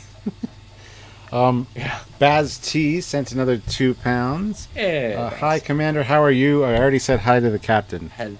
I am good. I was tired and I wasn't tired because I've got a meeting after this. So I can't be tired. No, I'm good, thanks. Had a nice day, restful day. See you later, Carwin. Carwin is leaving to make supper. Oh. He said goodnight, guys. So Carwin Morris. Have a nice one. See ya. Did an opening. We need to do some openings of those later as well, Stuart, videos, and We gotta do what? some openings, some videos, don't we? We got sent some stuff that we have to review Sure. in a crate. No, a box. Why, have you got yours? Yeah. I haven't. Ah.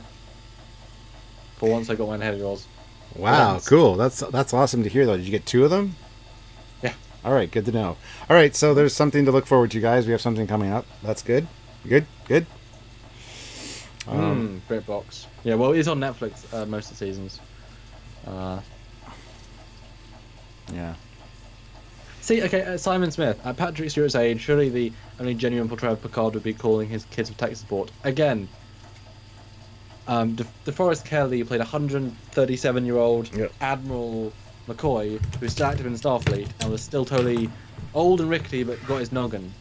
Being in his 70s is middle-aged. I'm sorry, it's not an old character. Yeah. He can still be in command.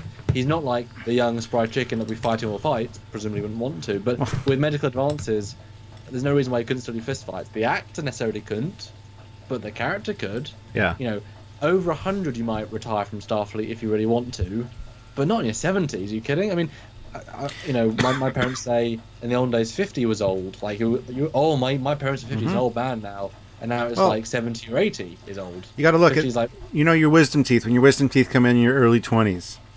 You know why they're called wisdom teeth? Because back when we were like, walking through green fields as Neanderthals, or Neanderthals, if you want to call it that, you were already old by your 20s. Your teeth had all rotted because of no dental care. And so those teeth were coming in as a sign of you survived that long. Those are your wisdom teeth to show your age, and they help you with your damn chewing because your other teeth have rotted out of your head. So that's why they're called wisdom teeth. So yes, every generation, the life expectancy increases. So yes, by Star Trek time, with their medical technology, absolutely. 70, 80 would be middle age. Absolutely. That's what we're getting at.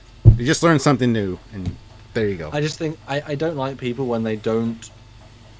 This is why I say it's important when it comes to stories to use the canon, right? Mhm. That's what the Star Trek world is. It's the world. It's the universe. It's not just the characters. It's not just Kirk.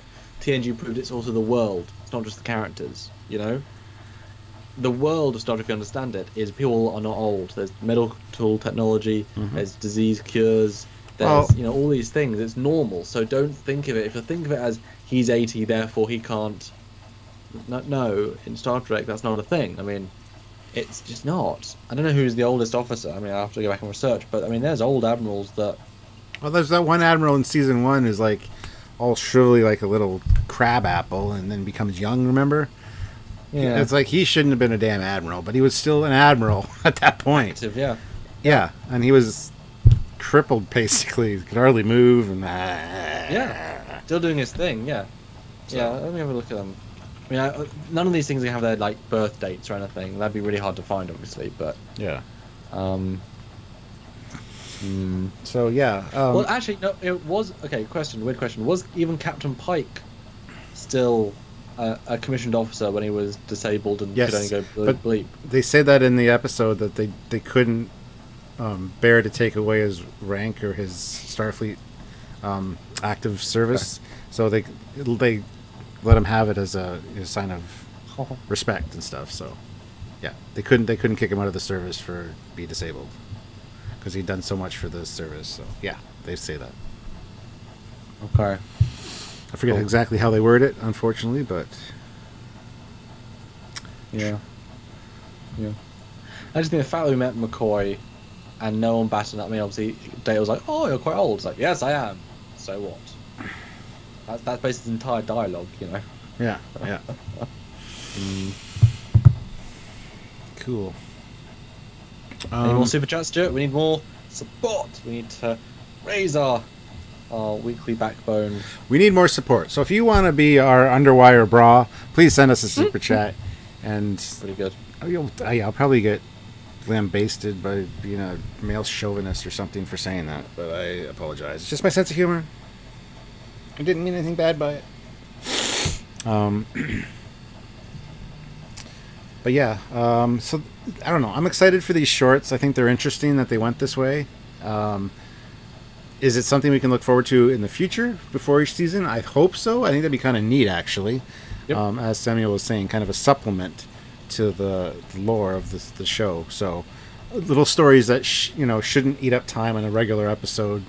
Put it this way. So. Well, imagine if at the end of the season 1 they had the Section 31, but as actually a 5-minute, 7-minute short, like a post-final episode. Section 31 rises. There's a short. It's like, oh, cool. We already got it as a short, basically. That's considered canon. Mm-hmm. So it's like, well, there you go. It was just a deleted scene that happened to be finished and edited and was going to be in the episode, but didn't make sense. I mean, that's the thing. You need well-written. Part of the reason why season 1 didn't work so well is because it wasn't well-written. Well, if you have every episode 5 to 10 minutes of extra story you can tell, use that to deepen the characters, use that to deepen the situations. Wouldn't it be cool, that time loop episode? Wouldn't it have been interesting to watch a version of that episode just from one other character's perspectives?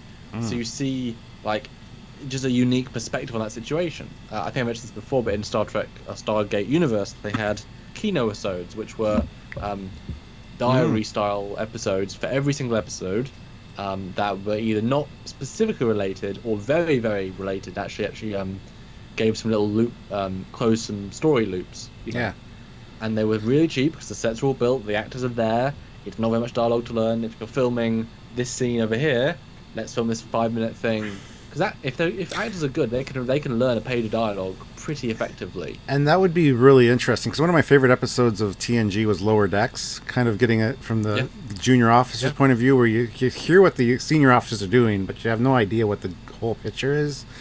And if they pick the best episode out of season 2 of Discovery and make a short 15-minute piece of Lower Decks, basically one of the younger characters on the ship interacting with some of the other characters in the same story and seeing it from a totally different perspective.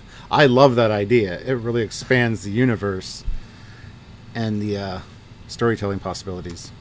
Wasn't it ironic that they specifically pitched Burnham as being this secondary character and we get a new perspective on the crew? Yeah. They really didn't do that, did they? She was the lead, who was always on the bridge, always in the first line of command. Yeah, that's right. They did say that early on, that it was... Yeah, I wasn't going to focus on the captain, and... I mean, it focused on both captains, and even Tilia's captain. Yeah, there was no real captain, so that's why they said that. I mean, she was... Well, yeah, that's true. Yeah. But no, she was the exact same role that Janeway would have been.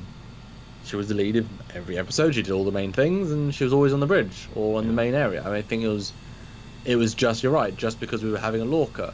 If there wasn't a Lorca plot, she'd probably be captain. Yeah. Or made captain by the end, and then she is now captain.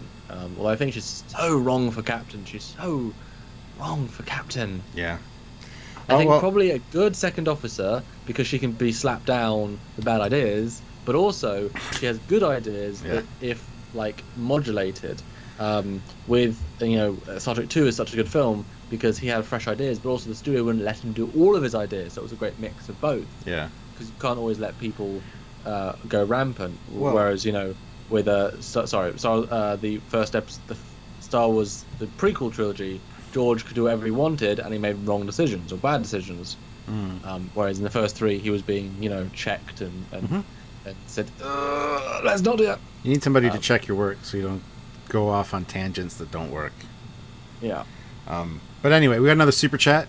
Michael Smith sent $5, so thank you. Thank you. If you could have only one legacy character appear as a guest in the new Picard show, who would it be and under what premise? I would love to see Riker and Troy return as a double act. as captain of the Titan. That might be cool to see the Titan actually on screen. It is considered canon. Sean Turner did an awesome job with that ship. It is canon, but we've never really seen it. Besides outside the novels or that exhibit, that was on the so it'd be cool to see that ship actually make a presence, or even start the series with that ship with Riker on the bridge instead of seeing Picard first. That'd be cool. Some kind of tie-in like that. I would like to see Riker in the capacity of the captain of the Titan. So Now this might sound a bit strange, but given how funny would it be? It'd be And I was hilarious, about dude. to say, Damn. Ted, you'd laugh, and you beat me to the punch, but you also knew where I was going with that. Good, good, we're on the same page. No, what if we actually had Captain Kim? Kind of a payoff, Yes. but, you know, he happens to be the resident captain of the resident ship in the new season, and Picard is doing his thing. He's got his own ship, but it's an ambassadorial ship or whatever. Because we saw him as a captain, he's still young, you know, he can still do it for many, many years. He's genuinely a good actor. He had good ideas for the character. He's a fan favourite. He's as in fan who know him from conventions and from the show because everyone kind of like him. And he can go a lot with that character. There's so many years of experience. You know, in terms of most people in Starfleet don't have the experience he ends up getting because of things he dealt with. Not necessarily he was the one in charge of dealing with them, but I mean, if you've dealt with A472, it's a pretty hefty threat. You're not going to think the Klingons are really as much of a... You know what I mean? You've dealt with some pretty awful stuff. So I think that could be really interesting. And I think fans would be like, oh, nice. You know what I mean? Because he's basically another blank slate, in a sense. But I think that'd be a thing you relish, what you could do with that. And obviously you've got him being a, you know, an Asian actor and stuff, so you get, hey, diversity, but that's fine, you know what I mean? It's like, cool, it makes sense, it's just a canon. And it'd be a nice nod to the fans that really know their Trek, but like, he's a captain. Yep. He finally got his promotions. You see a ship come out of warp, Yeah. and the interview screen is, this is Captain Kim of the Rhode Island, and everyone's like, holy shit, it's him! Or this Oh is my God, it's not Captain! this is a It's been lieutenant. 10 years. This is Lieutenant Kim. I only got these lieutenants to this point. That would be hilarious as well. Yeah. Well, we got we got another super chat. Tim Theo sent $10, so thank you very much, Tim. Always a support. Would you want to see Picard ascending to non-corporeal form to engage in the ultimate exploration of space? Stargate, man. Well, hold on. Let me finish the damn quote. Read it. Don't interrupt me. Would you want to see Picard ascend to non-corporeal form to engage in the ultimate exploration of space, but he later takes human form to help the Federation from danger, like Daniel from Stargate? But no, you had to go and stomp on it before I could finish Tim's nice question. So anyway, it'd be actually neat if he did become non-corporeal and got to meet up with Q again. They could trade powers, and that'd be interesting. Battle off between the omnipotent beings. I think yes, because then we can kill him 4 or 5 or 6 times, and then he comes back every time. Yeah, I dig it. Yeah. Although that just makes him an OP character, though. He's overpowered. If he knows all of this information because he was a non-corporeal, like, I don't know what happened with Stargate. Really, I know that happened to Daniel, but I don't know if he had retained that knowledge when he came back. Sorry, I'm not big up on my Stargate. Don't hate me. Not a problem. So, if it follows that, I mean, it would just seem like he'd be too overpowered for me, like too knowledgeable about things. I don't know. I don't know if it would work necessarily. It's an interesting theory, but it's like where you can't bring Cisco back with him being a prophet. It doesn't really work, does it? Well, yeah, maybe Cisco and Picard and Q could all be hanging out, playing a game of cards or something at the beginning of the series. Galactic cards. Or I'll trade you my Earth for. Or you bring back a 3D Len Nimoy. They haven't played 3D chess, but each level is actually a level of existence, and each chess piece is a person. And you zoom into the chess set, and you have Captain Kim and Captain Paris and Captain Martok or Captain Worf, and all these players in this galactic game all playing, and you're like, what the hell is going on? And yeah, the whole season they intersperse between what's actually happening and the game that's controlling what's actually happening. Whoa. Wouldn't it be fun to have Captain Kim versus Captain Worf? Like, yeah. Because they'd both be captains now, wouldn't they? Would Worf be a captain, though? Because Cisco told him you'll probably never get a captaincy because of when he went back to rescue Jadzia and sacrificed his mission. I mean, Captain of the Klingon Defense Force, I meant. On that side of the fence. Because he's an ambassador, so I assume he'd be given a... honorary captaincy? Well, no, Martok could just be like, brother, you want to be a captain? Yes. Throws him a rank pip. Done. Yay! This goes in the mail. Yeah. Does have mail? Space mail. Wasn't Worf the captain of the Defiant in First Contact? He was acting captain. He was an acting captain. Just- It wasn't rank of Just captain. like Kim was an acting captain of the night shift. Everything's situational. Yes. Yes, ensigns could be captains in night shift. Great choice. Great choice. So ignore the dogs if they're barking. Sylvia's obviously home and Sky's with her, so if the dogs are barking, I apologize. But that's live TV for you guys, so deal with it. Got another super chat from Mazarius, $5. Realistically, what ship designs are you hopeful to see make an appearance in the Picard show? New, old, altered, bizarre, like in Discovery? I want to see new and old and altered. I'd like to see a refit of like the Galaxy class that's not the 3 nacelled version. Would be neat. So yeah. Samuel. I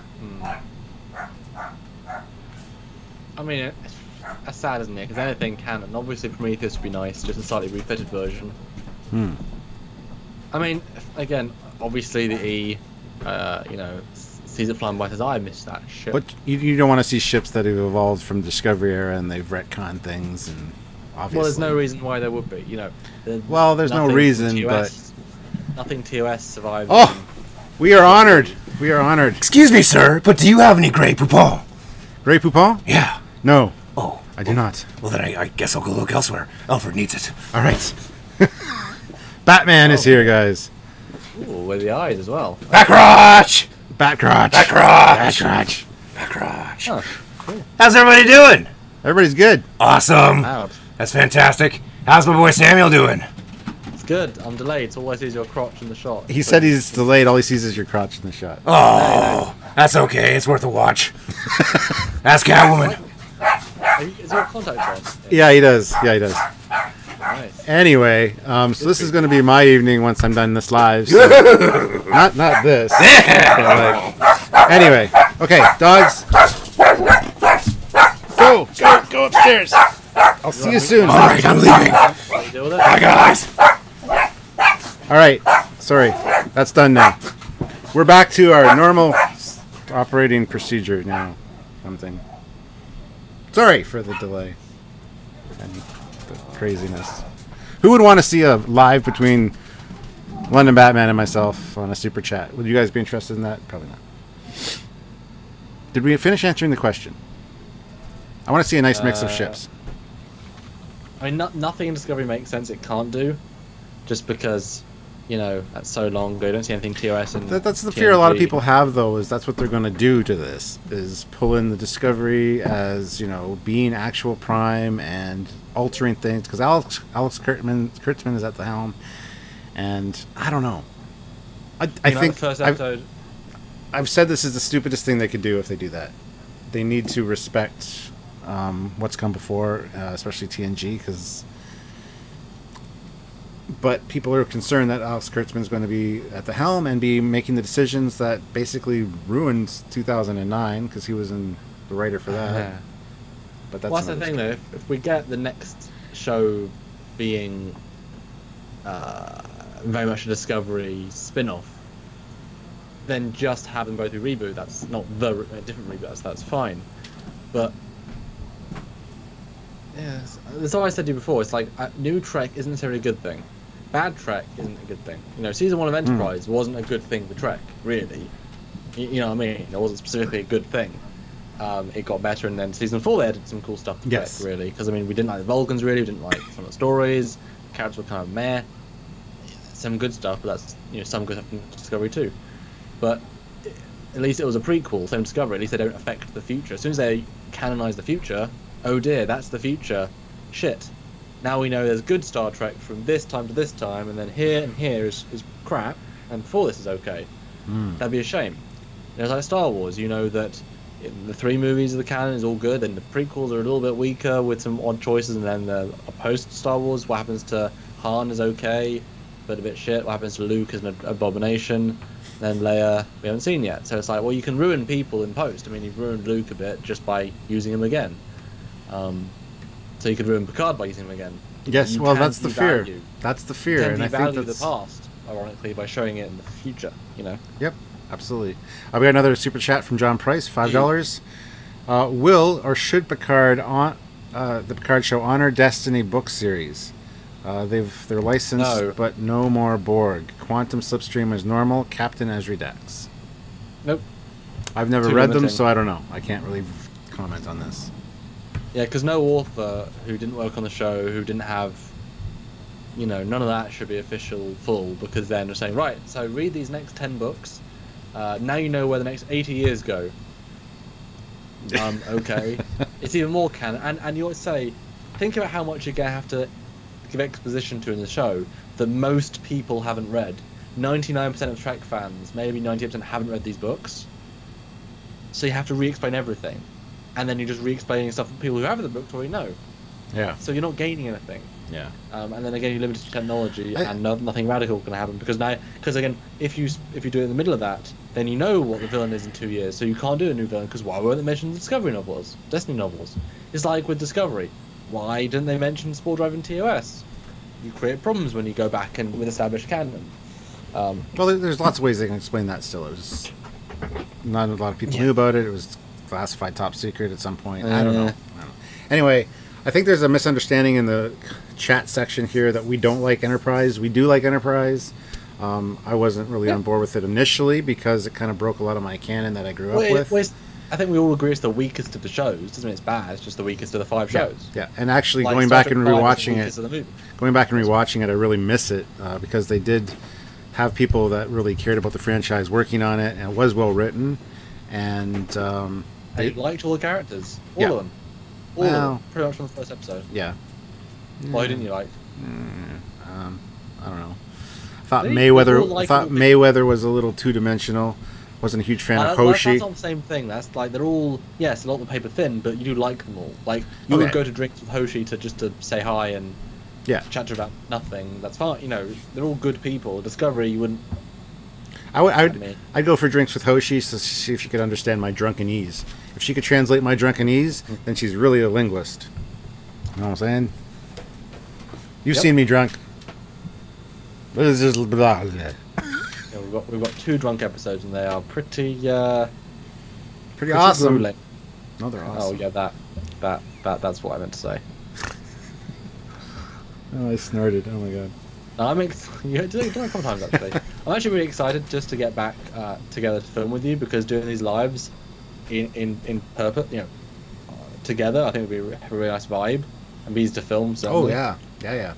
I think we said before we might do like a week of lives, and if we can raise enough money in that week to pay for the flight, because that's all it is. I mean, obviously It's we not can too still do much work either. together. On the off season, we can get a return flight from here to you for like $800.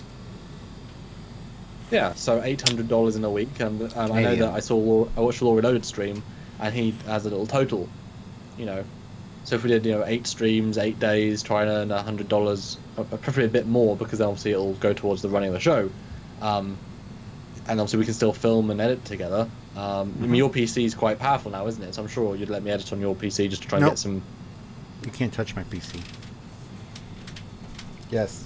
Anyway, we got 2 more super chats we need to address. So, Excellent. one from Michael Smith, $5.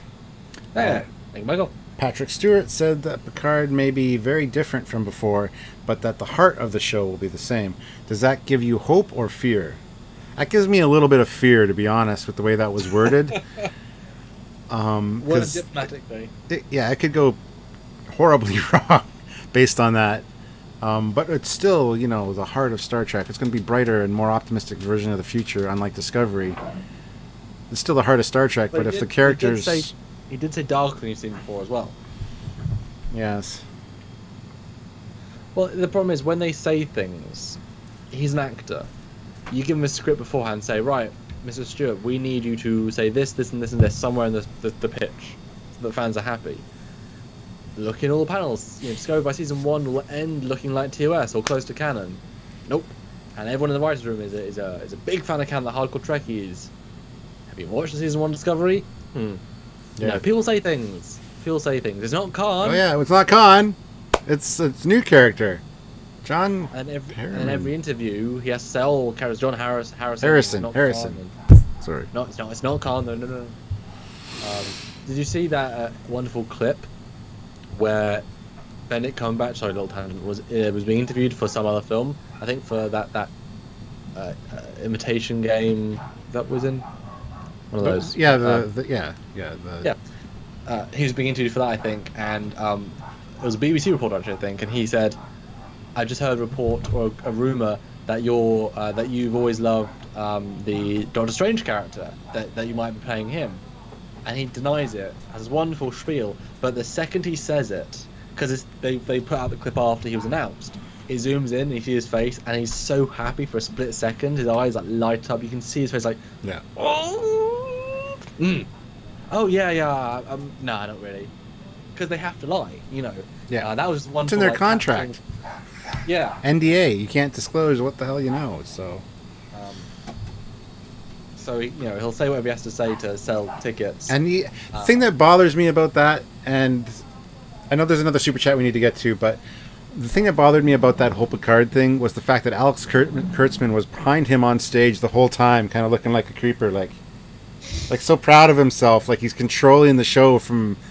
It bothered me because I'm not a huge fan of Alex Kurtzman, to be honest, and he was on stage with Picard. Picard was looking at him, and you would say certain things. It's just, it seemed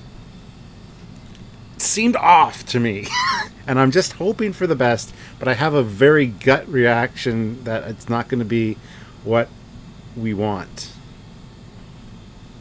I don't know. That's what I've said before. The right person in charge can change and do and improve and iterate for the better. You look at the right, you know, it could be argued, but when Joss Whedon took over directing Justice League, he was going to fix it. He really smoothed it out a lot, and you know, I think it would be a lot better than it would have been by itself. You know, there's the right person for the right job, and you the wrong person for the job. It's difficult when this person has had a bad track record. Yeah. But he might. Well, when it's pure him. When it's pure him in charge, he might have good ideas. McShave in the comments, said, "LOL, Picard living as a hermit on a remote island, sucking on seal monster tits." Yep, thank you. That's what I was looking for. The wrong guys. Whereas, unfortunately, J.J. Abrams, you give him in charge of Star Wars Episode 7, you get a respectful, if very vanilla, piece that wasted all three of the of A New Hope. Wasted all three of the characters. Although Harrison Ford was the best he'd been in like a decade acting wise. He was really gave it his all. Just sad what happened to him. Like we got really good Solo. Yeah. And we got to reflect better Finn and Rey than the other ones. So, you know, at least a fan you put in charge. And again, same thing. Justin Lin, genuine fan of Trek. Simon Pegg, genuine fan of Trek. You get a damn decent movie. Yeah. And if that was in the TOS verse, imagine that would have been a totally normal good movie. If that had been one of the 6 we got from the TOS cast, it could have been pretty cool actually. Yeah. All right, guys. Two new super chats, so we've got to address them. The first one, it's not really much of a question. Dr. Normal sent $5, so thank you, Dr. Normal. Your name sounds suspicious. Best Trekyards episode ever. Barking Dogs and Batman Trekyards crossover. Yes. And then John Harrison sent £5. Wait, Harrison? Is he Khan? Yeah, he is Khan! Well, no, he's not, though. It's John Harrison. It's not Khan, obviously. He sent £5. What do you think the Picard show should be called? For me, it would be the Picard Maneuver. So it's a Picard teaches students how to drive. It's called the Picard Maneuver. It should be called the Picard's Peanuts, because there's a place here where it's called Picard's, and they sell like different flavored peanuts and snacks and things. That is what Patrick Stewart wants, for sure. No, but in all seriousness, I've never really considered that too much. I liked Red Letter Media's thing with Picard Galaxy, just a very epic name, but it explains what's going on in the show. So I don't know. I don't know what I'd want to see as far as a title goes. The Picard maneuver. The Picard maneuver just makes my brain go to places it shouldn't. Because I can think of things that are not good. But back to the shorts. Are they short? And they're short shorts. They're not even long cargo shorts. They're short shorts. Only 15 But do you minutes. think they're short shorts that show a nice butt on Discovery? Like they're really short. You're like, that is a nice round. Well, I know the first one will have Tilly, so yeah. The other ones I'm not so sure about. Yeah. No, I think Wrath of Khan. I think I was watching the director's commentary. I think he said like 70% of that movie is on the Enterprise sets, and like 60% is on the bridge. Because all three ships share the same bridge. It's the same set, you know. So you can make a superb bottle show. Just be clever. I mean, I think the Discovery set itself is quite weak in terms of redressing, because it's so like, it's a hexagon that's silver. Let's paint it red. It's now the Enterprise. Let's paint it blue. It's now a hexagon that is a, you know what I mean? It's the same sort of metal sheen, metallic. Whereas you look at the corridor sets for motion picture, they looked very different in terms of feel. As soon as they made them not as metallic in the other movies, and then in TNG there's the same sets. They all look very different. They have the same look, but felt very different, I should say. That was a good use of redressing. I guess you could do similar to Discovery, but then you'd have to do a lot of redressing.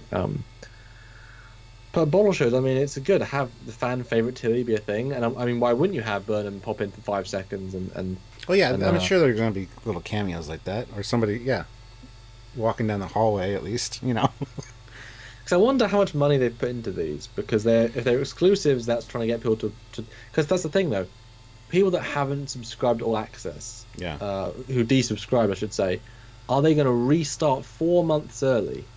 Because if enough people do 4 months early, $10, I guess, a short, if they can get 10,000 more people subscribed, minimum 20, 50, they could probably pay for the shorts just by the new viewership, and then you've got. Yep. I guess that's a good thing. I mean, it depends what they're expecting to get. Whereas if you just wait until the end start of Discovery, then you just watch those 4 and you're done. Yeah. But it's interesting. Will like Trekyards and stuff report on them if they're exclusive to America and All Access? Can you report in the same way?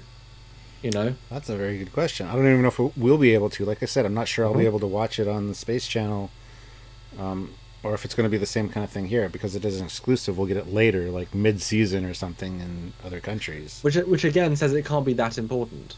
Which is why having prequel episodes is kind of useful, because if it's just like learning about them rather than really affecting storylines. Yeah, you think it would be important though, because the one new character, Kraft, it's basically our introduction to him.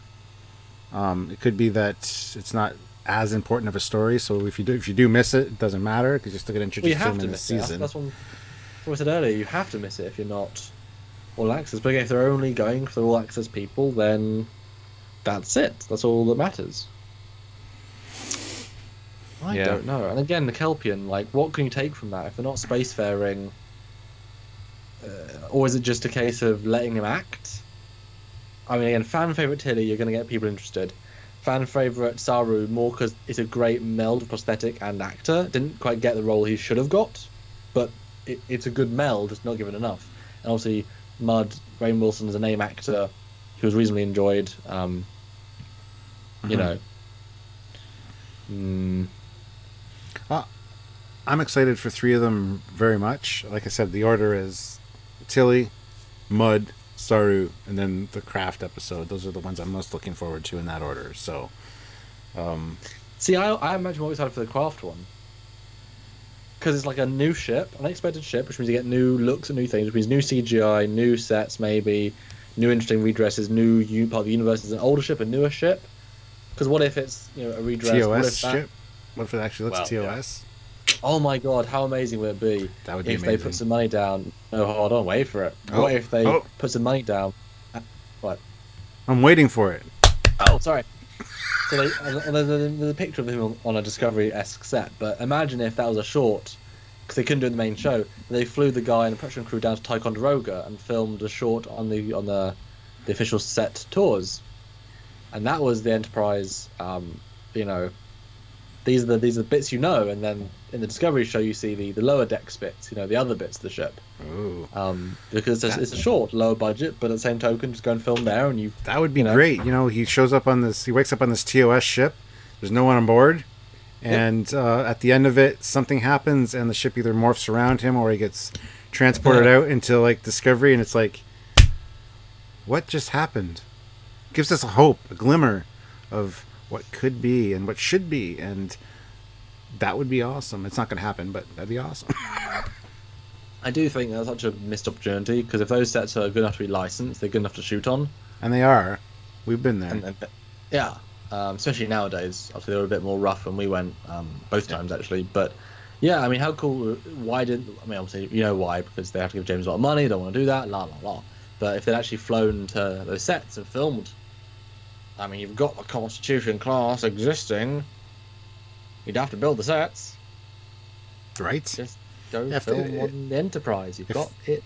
If they had that when they did Trials and Tribulations, or I mean, they would have been laughing. They would have just saved our budget. We're just gonna fly some people out there. God, I mean, can you imagine if Intimate Darkly would have written like, yeah. We'll write an engineering scene, because they'll just walk into engineering for 2 seconds. Because why not? Yeah.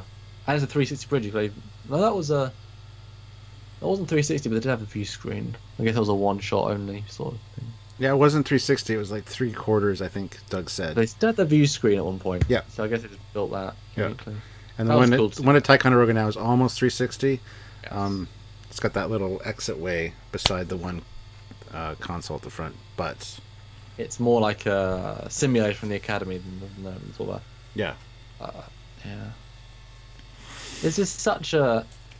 I mean, still you'd want to update it, but even just by lighting it really dark and cool, and a more vignette feel, you could still make it feel cool.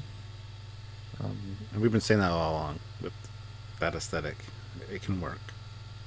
I don't know if you've been seeing, but on the one of the Star Trek fan groups, they've been talking. They're showing images of the Star Trek fan film Ghost Ship. Have you heard about this one? No, I haven't. Let me find a picture. They filmed on the stage 9 sets in Georgia, the Ray Tessie sets, which used to be Continues. And it's professional person filming it properly, and the images are very good looking. Let me send you them on Skype. Oh, so they're like me. They're very good looking. Yeah. Not sure what I meant to say with that. I meant to compliment you so well. Well, actually, Stuart, an extra picture. I hate to break it to you, but you're my friend, and yeah, no. Yeah, man, you're awesome. I'm trying to find a good. It's tricky because it's kind of they've only shown behind the scenes stuff. But let me send you at least the one big image they've released, and you can show it on the Skype if you want to. Don't know if you can do that. I can. Okay, but yeah, first reaction, I guess. To that, because I've seen some demo stuff, for reasons or another, and they filmed it with depth of field, nice and dark, nice and lit, it's just nice. Yeah, absolutely. You know, it's so simple, but just a bit more modern, you know. Mm-hmm. And instantly, it's like, oh, cool, you know. Yeah. That does look good. Yeah. The old view screen style, yeah. Like I said, I've seen some clips, and there's a lot of impressive stuff. It'll be a good indication of seeing these sets from a new perspective. And that's what we want to do. We want to see. You know, how can you update it without updating it? Yeah. You know. Yeah. Yeah. Well, I have hope that these are going to be fantastic. I'm looking forward to seeing more Discovery. Like I said, I do miss it. It is fun to watch, and it's fun to talk to you about, obviously, and give our reviews and opinions on it. Yep. And I do enjoy seeing Trek, even not the best Trek as far as some people are concerned. We would have said the same about Enterprise when that came out. Oh, absolutely. I would have had a few bones to pick with Enterprise. Yeah, actually, you'd have the exact same stuff to say. I would have probably justified it more because in the past. Yeah. But yeah, easier than whatever. But yeah, actually, that'd be interesting to see. Maybe we should do an Enterprise rewatch and complain. And complain. Are you saying we complain a lot? Is that what you're saying? I'm saying we're not watching the best Trek anymore. Oh, wow. All Trek has had its flaws. Yeah. You can find flaws in absolutely every... I mean, Spock laughs in one of the episodes. It's like, what? Cage, yeah. I mean, Kirk's name isn't correct in his tombstone. James R. It's like- Kirk. Yes. Speaking of James R. Kirk, so guys, we're thinking about doing a. Well, I think we want to do a Discovery rewatch. Go back, watch every episode from start to finish. I mentioned have not that. seen any. I mentioned that at the beginning of this. Yeah, that was did kind of our people intention. comment? Nope, Did people nobody. comment on that? If they did, I didn't see it. Well, let us know what you think. Because have you seen any episodes since they came out? No. Again. I have them all on my PVR ready to rewatch. Should I need to? But Yeah. no, I haven't watched it again. Yeah, I watched them a lot at the time to like get clips and or to get images and stuff. But yeah, I've never gone back and watched them. And now we'll watch them a lot more differently. We want because- rewatch. We want rewatch. That's what Jill's saying. So Yeah, because we have the context of the whole show, and we can see Yes. hopefully the arc, Well- like something from oop, and different writers. I was talking to Drop my that arc. I was talking to my mother-in-law earlier today, and that's what we were talking about. Like, she watched Black Panther twice. She really enjoyed it.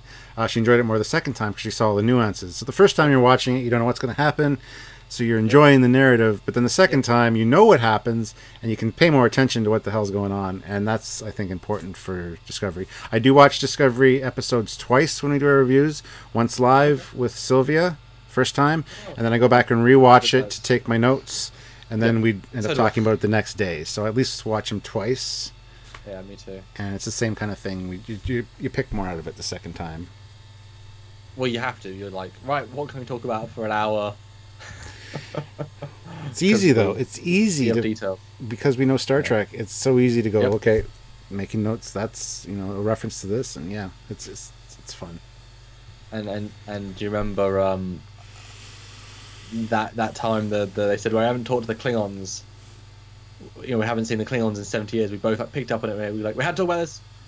Mm-hmm. We had to talk about this. That was great. It's like, wow, this like that's a 10-minute conversation of one little line, throwaway line. I'm looking forward to reviewing all of the series, every episode. It would be fun. We did the Enterprise incident. I know. As a test, and the views weren't super great.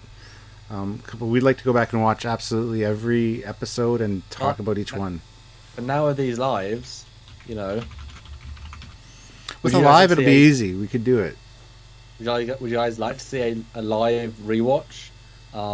A live, the fact is we need a certain amount of income to make these things worthwhile.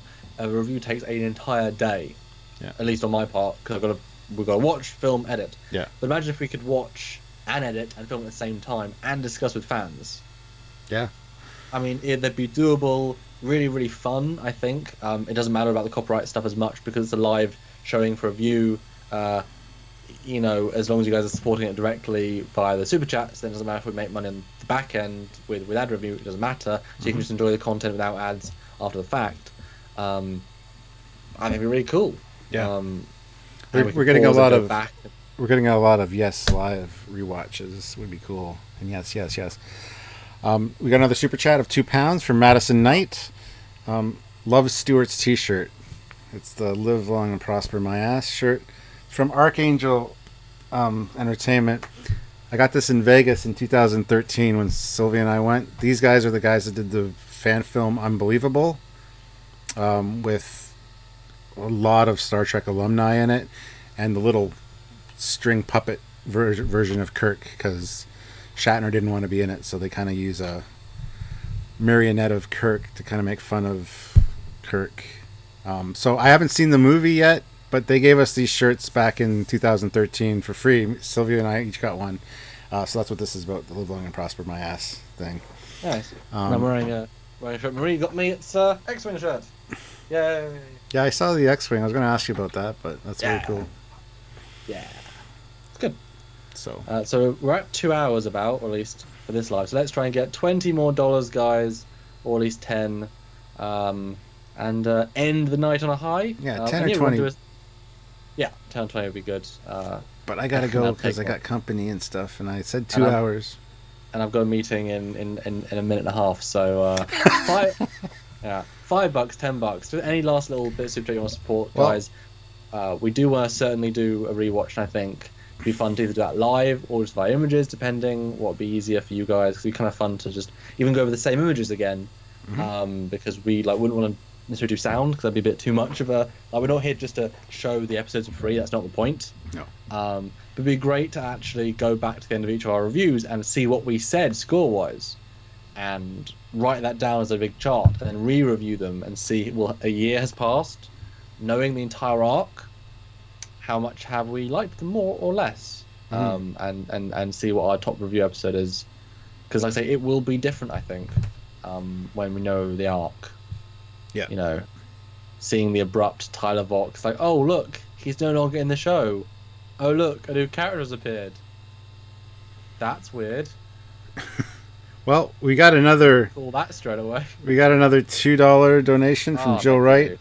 A live Stargate rewatch. Chats are Ooh. fantastic. Do it. It'd be good rewatch for Samuel and a good first watch for me, which might be interesting because I haven't seen all of Stargate. That's a hell of a thing. That'd be a hell of a thing. Hey guys, I mean, we know how much people love episode And- things. Honestly, Yeah. if we could do a live and get $100 in super chat, it's absolutely worth it for us to do a live review. That would be all we need to do to make it absolutely worthwhile. And I know a lot of and it's people still want channel. you to want you to watch Spaceballs after our Yes, Spaceball 1 yes, review. yes. So it'd be fun to see you watch that live for the first time and me rewatch it. We got another super chat, $10 from Cameron Lowe. Amazing. Fun stuff like the agonizer score on Larka's back when he sleeps with the Admiral. Yeah, you got it on Blu-ray. Awesome. No, Mark Lawrence sent to me. Oh, cool. Sounds wonderful. Yeah, when that first showed up, those scars, we speculated on what those could be, and I think we did say they looked similar to an agonizer shape at some point. It was Klingon torture, but I think you made the joke. Yeah, like legit. I think you actually made the joke. Yeah. Yeah. Yeah. So. It'd be fun. It'd be fun. It would be a fun rewatch. And do them here. There isn't now no longer 13 weeks left. We have to do like 2 in a week just to catch up. I Maybe know like if do we- don't know if we'd be a able to catch weekend, up. 2 in a weekend, and like just Yeah, 2 or back to back, just oh a little over Yeah. 2 hours. Do 2 episodes, that'd be fine. maybe Um, that'd be fun. but- We know it talks more than. Well, it depends. We just go through and we have to work it out, guys. Let us know. It'd just be fun, And obviously, if you guys like to see full episodes of Enterprise, wouldn't it be fun to do like we do like a $50 super chat and you pick any episode for us to watch. The yes. first 50 decides our fate, and then fans support our fate. Anyway, Support. thanks to Cameron Lowe, we got our $10 that we asked for. We didn't get the 20, but I should probably get going. Samuel has a meeting. We got things to do. We got important things to do for you guys. I mean, I'm gonna go get drunk, but Important things. I'm filming with Samuel tomorrow, so you can see the effects of that at some point down the road. Yeah. I want to film a mission briefing for a BSG ship, so we can release that soon. Sweet. So, I'll Spoilers. got that ready. All right, guys. Thank you very much for all the super chats and just hanging out with us. Thank We you. always have such a good time, Yep. and And We this look- is supporting the show so much. Oh, It absolutely. really makes a huge difference. yeah. Yeah. So until next time, guys. I'm Captain Foley, I'm Commander Cognizant. and we'll see you guys very soon. Bye, guys.